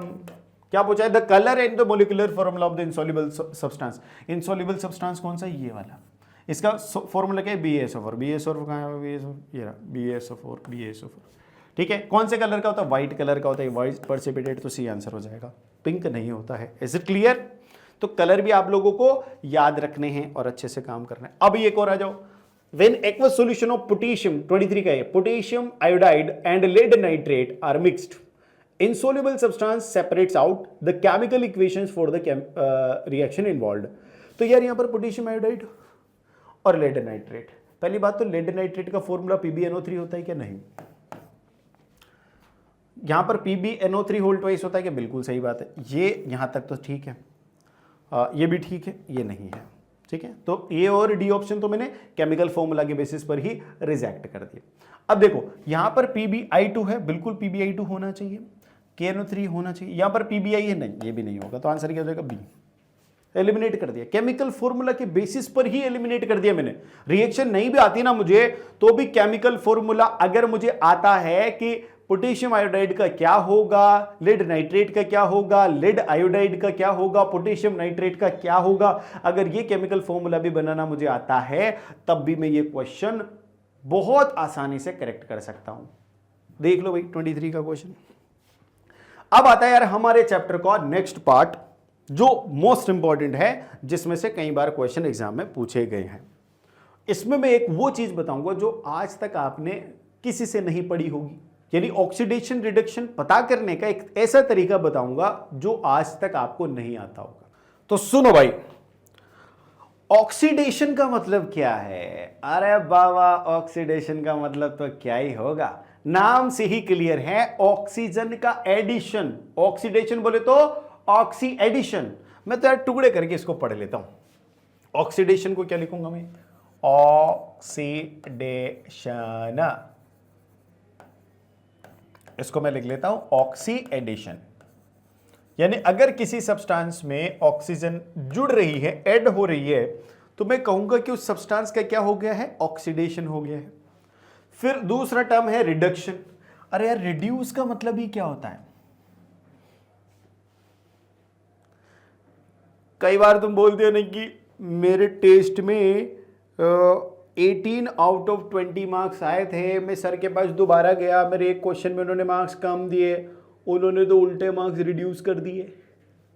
बोले यहाँ भी गलती है, कर देते ना कभी कभार, मार्क्स बढ़ाने तो जा रहे हैं, कम कर दिए। तो जो रिड्यूस होता है वो कम होना होता है ना। तो कौन ज्यादा हो रहा था पहले, ऑक्सीजन, अब कौन कम होगा, ऑक्सीजन। तो अगर ऑक्सीजन कम हो रही है तो रिडक्शन, और ऑक्सीजन जुड़ रही है तो ऑक्सीडेशन। तो ऑक्सीजन का जुड़ना इट्स ऑक्सीडेशन, और ऑक्सीजन का कम होना इज कॉल्ड रिडक्शन। सिंपल सा है, ऑक्सीजन आइटम अगर कम हो रहे हैं रिडक्शन है, ऑक्सीजन आइटम्स इंक्रीज हो रहे हैं ऑक्सीडेशन है। अच्छा, इसको हाइड्रोजन के टर्म्स में भी देखें तो हाइड्रोजन का उल्टा है, रिडक्शन कब होगा, जब हाइड्रोजन जुड़ेगा, और ऑक्सीडेशन कब होगा, जब हाइड्रोजन घटेगा। यानी हाइड्रोजन डिक्रीज हो रहा है तो ऑक्सीडेशन है, और हाइड्रोजन इंक्रीज हो रहा है तो रिडक्शन है। Is it clear? मैं इलेक्ट्रॉन्स के टर्म्स में भी बताऊंगा, लेकिन अभी नहीं, नेक्स्ट एग्जांपल में बताऊंगा। तो यहां पर एक छोटा सा एग्जांपल लिया, और वो एग्जांपल क्या लिया, आप सब लोग मैग्नीशियम रिबन को भी जानते हैं भाई। जब मैग्नीशियम जो है उसका रिएक्शन ऑक्सीजन से होता है तो क्या फॉर्म होता है, मैग्नीशियम ऑक्साइड। अभी आप यहां पर मैग्नीशियम को देखो, अकेला है ना बेचारा, मायूस सा। और यहां पर देखो ऑक्सीजन साहब है, गले में हाथ रख के बैठा है से ऑक्सीजन के, ऑक्सीजन है मेरे पास, जुड़ गई मेरे साथ ऑक्सीजन। तो क्या हो गया मैग्नीशियम का, ऑक्सीडेशन, यानी मैग्नीशियम इज गेटिंग ऑक्सीडाइज। अच्छा, किसको कंपेयर करेंगे, रिएक्टेंट साइड के कंपाउंड को। किधर से कंपेयर करेंगे, प्रोडक्ट साइड से, यानी रिएक्टेंट साइड से प्रोडक्ट साइड की तरफ हम कंपेयर करेंगे। बहुत बढ़िया, एक और एग्जांपल लेते हैं। एक चाइना डिश में, देखो डिशे भी हम चाइना से ला रहे हैं, बताओ। एक चाइना डिश के अंदर हम कुछ कॉपर ले लेते हैं। कॉपर कैसा होता है, ब्राउन कलर का। गाना है ना एक, मुंडिया ने तेरे ब्राउन रंग दे, तो ये ब्राउन रंग दा मुंडा है, कॉपर नाम है इसका। तो ये जो कॉपर है ब्राउन रंग दा मुंडा, तो इस कॉपर के साथ जब इसको हीट करेंगे तो ये ऑक्सीजन के साथ रिएक्शन करेगा और क्या हो जाएगा, कालू हो जाएगा। यानी ये कॉपर ब्राउन रंग का ऑक्सीजन से रिएक्शन करके क्या हो जाएगा, कालू, यानी कॉपर ऑक्साइड फॉर्म करेगा। तो ये जो ब्राउन कलर था, ये जो ब्लैक कलर है, कंपेयर किसको करेंगे? रिएक्टेंट को। किससे? प्रोडक्ट से। देखो काले बोल रहा है, कॉपर बोल रहा है इधर कि काला तो हो गया, लेकिन मेरे बगल में देख नहीं रहे कौन है कौन है? ऑक्सीजन। मेरा क्या हुआ है? ऑक्सीडेशन। तो कॉपर का क्या हो रहा है? ऑक्सीडेशन हो रहा है, क्योंकि यहां पर ऑक्सीजन ऐड हो रही है। तो this kind of situation is called oxidation, यानी copper is getting oxidised into copper oxide. अब कॉपर की मम्मी को पसंद नहीं है ये बात, बोले हमारा कालू कैसे कालू, मतलब हमारा भूरा था, उसका नाम भूरा, बोले तो ब्राउन रंग का मुंडा, हमारा ब्राउन रंग का मुंडा कैसे कालू हो गया? हम इस पर क्रीम लगाएंगे, और यहां पर क्रीम लिक्विड में नहीं, सॉलिड में नहीं, गैसियस फॉर्म में है। तो इन्होंने गैसियस फॉर्म में हाइड्रोजन इस पर इंसिडेंट कराई। तो जैसे हाइड्रोजन को गर्म करके इसके ऊपर भेजा तो क्या हो गया? कॉपर अलग हो गया और वाटर बन गया साथ में। अब आप देखो यहां क्या है? कॉपर ऑक्साइड, यहां क्या है? कॉपर। अब दोनों को कंपेयर करो, किसको? रिएक्टेंट साइड से किसको करेंगे? प्रोडक्ट साइड को, मतलब रिएक्टेंट साइड को प्रोडक्ट साइड से करेंगे, सॉरी उल्टा बोल दिया मैंने। तो कॉपर क्या बोल रहा है? मेरा ऑक्सीजन चोरी हो गया। कौन ले गया? हाइड्रोजन ले गया। तो अगर तुम्हारा ऑक्सीजन कम हो गया तो क्या हुआ है तुम्हारा? रिडक्शन, यानी यहां पर copper oxide is getting reduced into copper, copper oxide is getting reduced into copper, और लेकर कौन गया? हाइड्रोजन। तो यहां पर हाइड्रोजन को कंपेयर करो, हाइड्रोजन लगेगा चुरा लाए हैं हम ऑक्सीजन, किससे? कॉपर से। तो हाइड्रोजन का क्या हो गया?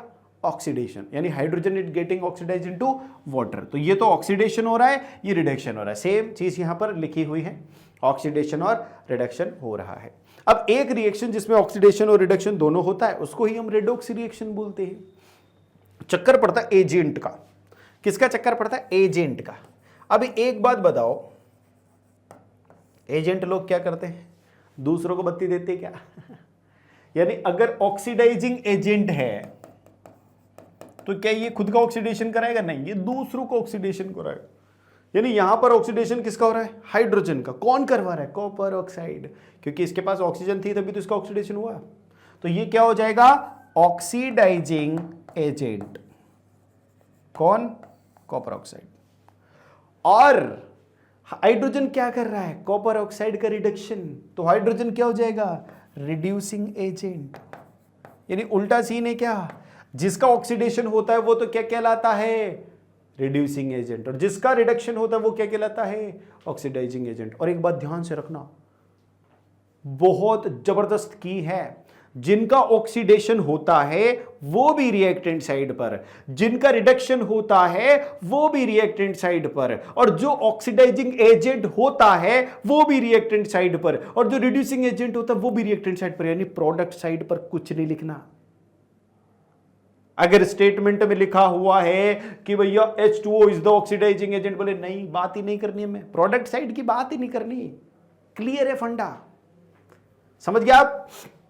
एक और एग्जांपल देखो, यहां पर जिंक ऑक्साइड है, उससे कार्बन की रिएक्शन हो रही है, तो कार्बन कार्बन मोनोऑक्साइड बना रहा है और जिंक ऑक्साइड जिंक में कन्वर्ट हो जा रहा है। तो आप देखोगे कि जिंक ऑक्साइड का तो क्या हो गया? रिडक्शन, बेचारे की ऑक्सीजन छिन गई, और कार्बन ने ऑक्सीजन चुरा ली, तो इसका क्या हो गया? ऑक्सीडेशन।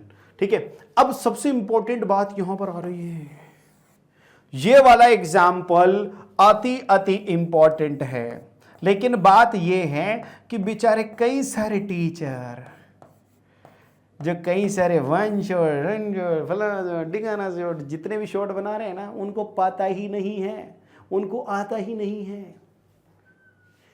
आता तो होगा यार, ऐसे नहीं कहूंगा मैं कि सिर्फ मुझे ही आता है, आता होगा उनको भी, लेकिन बताते नहीं है। सिंपल सी बात है, बताते नहीं है। मैं आप लोगों को इसका जो मेन रीजन है, वो मेन रीजन मैं आप लोगों को इसका समझाने वाला हूं। क्या मेन रीजन है? देखो यहां पर आप लोग सिंपल सा एक रूल याद रखें, ऑयल और रिज। ओ का मतलब ऑक्सीडेशन, एल का मतलब लॉस ऑफ इलेक्ट्रॉन, रिज का मतलब रिडक्शन। रिडक्शन कब होगा? जब गेन ऑफ इलेक्ट्रॉन होगा। यहां पर आप मैंगनीज को देखो, यहां पर आपको साफ साफ पता चल रहा है कि मैग्नीज पर +4 वैलेंसी है, क्योंकि ऑक्सीजन पर -2 होती है, 2 ऑक्सीजन है तो -2 -2 -4, तो -4 को बैलेंस करने के लिए +4। ठीक है, यहां पर आप देखें क्लोरीन पर -1 होती है, दो क्लोरीन है तो -2 को बैलेंस करने के लिए क्या हो गया, तो क्या मैंगनीज यहां पर +4 से -4 में कन्वर्ट हुआ है? कि इसके अंदर इलेक्ट्रॉन जुड़े होंगे, क्योंकि इसका चार्ज +4 था तो 2 इलेक्ट्रॉन और इसने लिए, तभी तो प्लस का 2 ओवरकम होकर सिर्फ +2 बचा है। यानी 4 प्लस के थे, उनमें से 2 इलेक्ट्रॉनों ने 2 प्लस के तो गायब कर दिए, 2 प्लस बचा है। यानी क्या हुआ यहां पर, गेन ऑफ इलेक्ट्रॉन हुआ है क्या? तो यानी MnO2, क्या MnO2 MnCl2 में क्या हुआ है, reduce, gain of electron reduction. अच्छा, दूसरा HCl, और ये देखो यहां पर Cl को देखेंगे, यहां पर Cl के पास -1 चार्ज है और यहां पर Cl के पास 0, क्योंकि कोवेलेंट बॉन्ड बन रहा है। आप सब लोग पढ़े लिखे लोग हैं, इसलिए मैं आपको बता रहा है, कोवेलेंट बॉन्ड बनता है तो कोई चार्ज नहीं होता, शेयरिंग होती है, शेयरिंग में नो चार्ज फॉर्मेशन, सिर्फ आयन में होता है। यहां पर आयनिक बॉन्ड है Cl-, तो क्या ये नेगेटिव से न्यूट्रल पर पहुंच रहा है? इसका मतलब इसके अंदर एक नेगेटिव चार्ज था, इसने फेंक दिया, उसे लूज कर दिया इसने, तब जाकर न्यूट्रल हुआ ये। तो लॉस ऑफ इलेक्ट्रॉन का मतलब यहां पर ऑक्सीडेशन हो रहा है। तो ऑयल और रिज बहुत ही बेहतरीन ट्रिक है, वो आप याद रखें और इस प्रकार से आप इसको समझें। ठीक है, एजेंट आप लोगों को क्लियर कट है, कोई दिक्कत वाली बात नहीं। अब आ जाओ, बहुत सारे क्वेश्चन हैं, उन क्वेश्चंस को सॉल्व कर लेते हैं। पहला क्वेश्चन है कि मेटल रिबन आ रहा है। यार ये मेटल रिबन वाला तो क्लास 7 से चलता रहा है, व्हाइट डेजलिंग फ्लेम और व्हाइट पाउडर फॉर्म हो रहा है, मैग्नीशियम का एग्जाम्पल है, हटाओ, सोचने समझने की जरूरत नहीं है, इतना सिंपल क्वेश्चन 23 में है। फिर 25 में फिर से आ गया, the product formed when aluminium and magnesium are burned in the presence of air respectively. Magnesium क्या, यहां पर अगर आपको केमिकल फॉर्मूला भी लिखना आता है ना, मैग्नीशियम तो क्या बनाएगा, मैग्नीशियम ऑक्साइड, एल्यूमिनियम क्या बनाएगा, Al2O3। ये केमिकल फॉर्मूला का क्वेश्चन है। अगर आपको ये पता है how to write chemical formula, तो आप इन क्वेश्चंस को आंखें बंद करके कर सकते हो। आंखें तो खोलनी पड़ेगी भाई पेपर पढ़ने के लिए, नहीं ज्यादा हो गया थोड़ा। तो Al2O3 और MgO बी आंसर हो जाएगा। फिर 23 का एक और क्वेश्चन, 23 के, अच्छा ये तो आ गया क्या, नेक्स्ट आगे बढ़ते हैं। ये क्वेश्चन है भाई, ये स्टार क्वेश्चन है और ये क्वेश्चन कई बार पूछा है। ये मैंने यहां पर सिर्फ 21 लिखा है, लेकिन ये 22, 23, 24, 25 यानी हर साल पूछा गया है ये क्वेश्चन। बदल बदल के पूछते हैं, अलग अलग तरीके से पूछते हैं, but the concept is remain same. ठीक है, कॉन्सेप्ट वही है, हर साल बदल बदल के पूछते हैं, तो आप इसको समझ लो। यहां पर क्या है, क्वेश्चन सेम वही है। मैंने बोला था MnO2 से MnCl2, यहां पर Mn की वैलेंसी क्या है, +4, यहां पर क्या है, मैंगनीज की वैलेंसी +2। तो क्या हो गया, इसने गेन कर लिया कितने इलेक्ट्रॉन, 2 इलेक्ट्रॉन इसने गेन कर लिए, तभी इसके पास क्या हो गया, यानी 2 नेगेटिव चार्जेस इसमें जुड़ेंगे तब तो ये होगा। ठीक है, तो इसको क्या बोलूंगा मैं, जब गेन ऑफ इलेक्ट्रॉन होता है तो रिज, यहां पर देख लो RIG, gain of electron is called reduction. तो क्या हो रहा है, ये रिडक्शन, जिसका रिडक्शन होता है, किसका रिडक्शन है, MnO2 का, तो ये क्या कहलाता है, ऑक्सीडाइजिंग एजेंट। एजेंट हो गया ना ये। ठीक है, फिर HCl से Cl2 में जाऊंगा मैं, तो HCl से जब मैं Cl2 में जाऊंगा तो मुझे पता है Cl में यहां पर क्या था, -1, यहां क्या हो गया, 0। इसने एक इलेक्ट्रॉन लूज कर दिया। जब एक इलेक्ट्रॉन लूज करती है, यानी लॉस ऑफ इलेक्ट्रॉन होता है, तो क्या होता है, ऑक्सीडेशन। किसका ऑक्सीडेशन हो रहा है, HCl का। जब HCl का ऑक्सीडेशन होता है तो क्या कहलाता है वो, रिड्यूसिंग एजेंट। अब आप इसको दूसरे तरीके से भी कर सकते हो, इसमें बोलो इसमें तो हाइड्रोजन था सर, हाइड्रोजन कम हो गया, तो हाइड्रोजन का कम होना क्या कहलाता है, ऑक्सीडेशन। वैसे भी कर सकते हो। तो यहां पर देखो, HCl is oxidized to Cl2, क्या HCl ऑक्सीडाइज्ड हुआ Cl2 को, बिल्कुल सत्य वचन। MnO2 is reduced to MnCl2, MnO2 reduce हुआ है MnCl2 में, बिल्कुल सही बात है। MnCl2 acts an oxidizing agent, मैंने बोला ऑक्सीडाइजिंग एजेंट प्रोडक्ट साइड पर नहीं होते हैं। HCl act as oxidising agent, क्या HCl ऑक्सीडाइजिंग एजेंट है, नहीं, ये तो रिड्यूसिंग एजेंट है, गलत बात है। तो फर्स्ट और सेकंड सही है, फर्स्ट और सेकंड सही है, तो ये किसमें है, सी ऑप्शन में। बहुत ही प्यारा क्वेश्चन था, सारा कॉन्सेप्ट इसका क्लियर करके जा रहा है। फिर एक और क्वेश्चन आ जाएगी, देखो यहां पर ऑक्सीडेशन हो रहा है किसका? ग्लूकोज का। ग्लूकोज का ऑक्सीडेशन हो रहा है और आप लोगों को एनर्जी भी मिलती है इस रिएक्शन से। कौन सी रिएक्शन है ये? चैट में लिखो फटाफट से कमेंट में, कौन सी रिएक्शन है ये? Respiration reaction. और जो रेस्पिरेशन रिएक्शन है वो कैसी होती है? एक्सोथर्मिक। खत्म। कैसी रिएक्शन है? एक्सोथर्मिक रिएक्शन है। उसके बाद धन्यवाद। तो आप सभी बच्चों का बहुत बहुत धन्यवाद।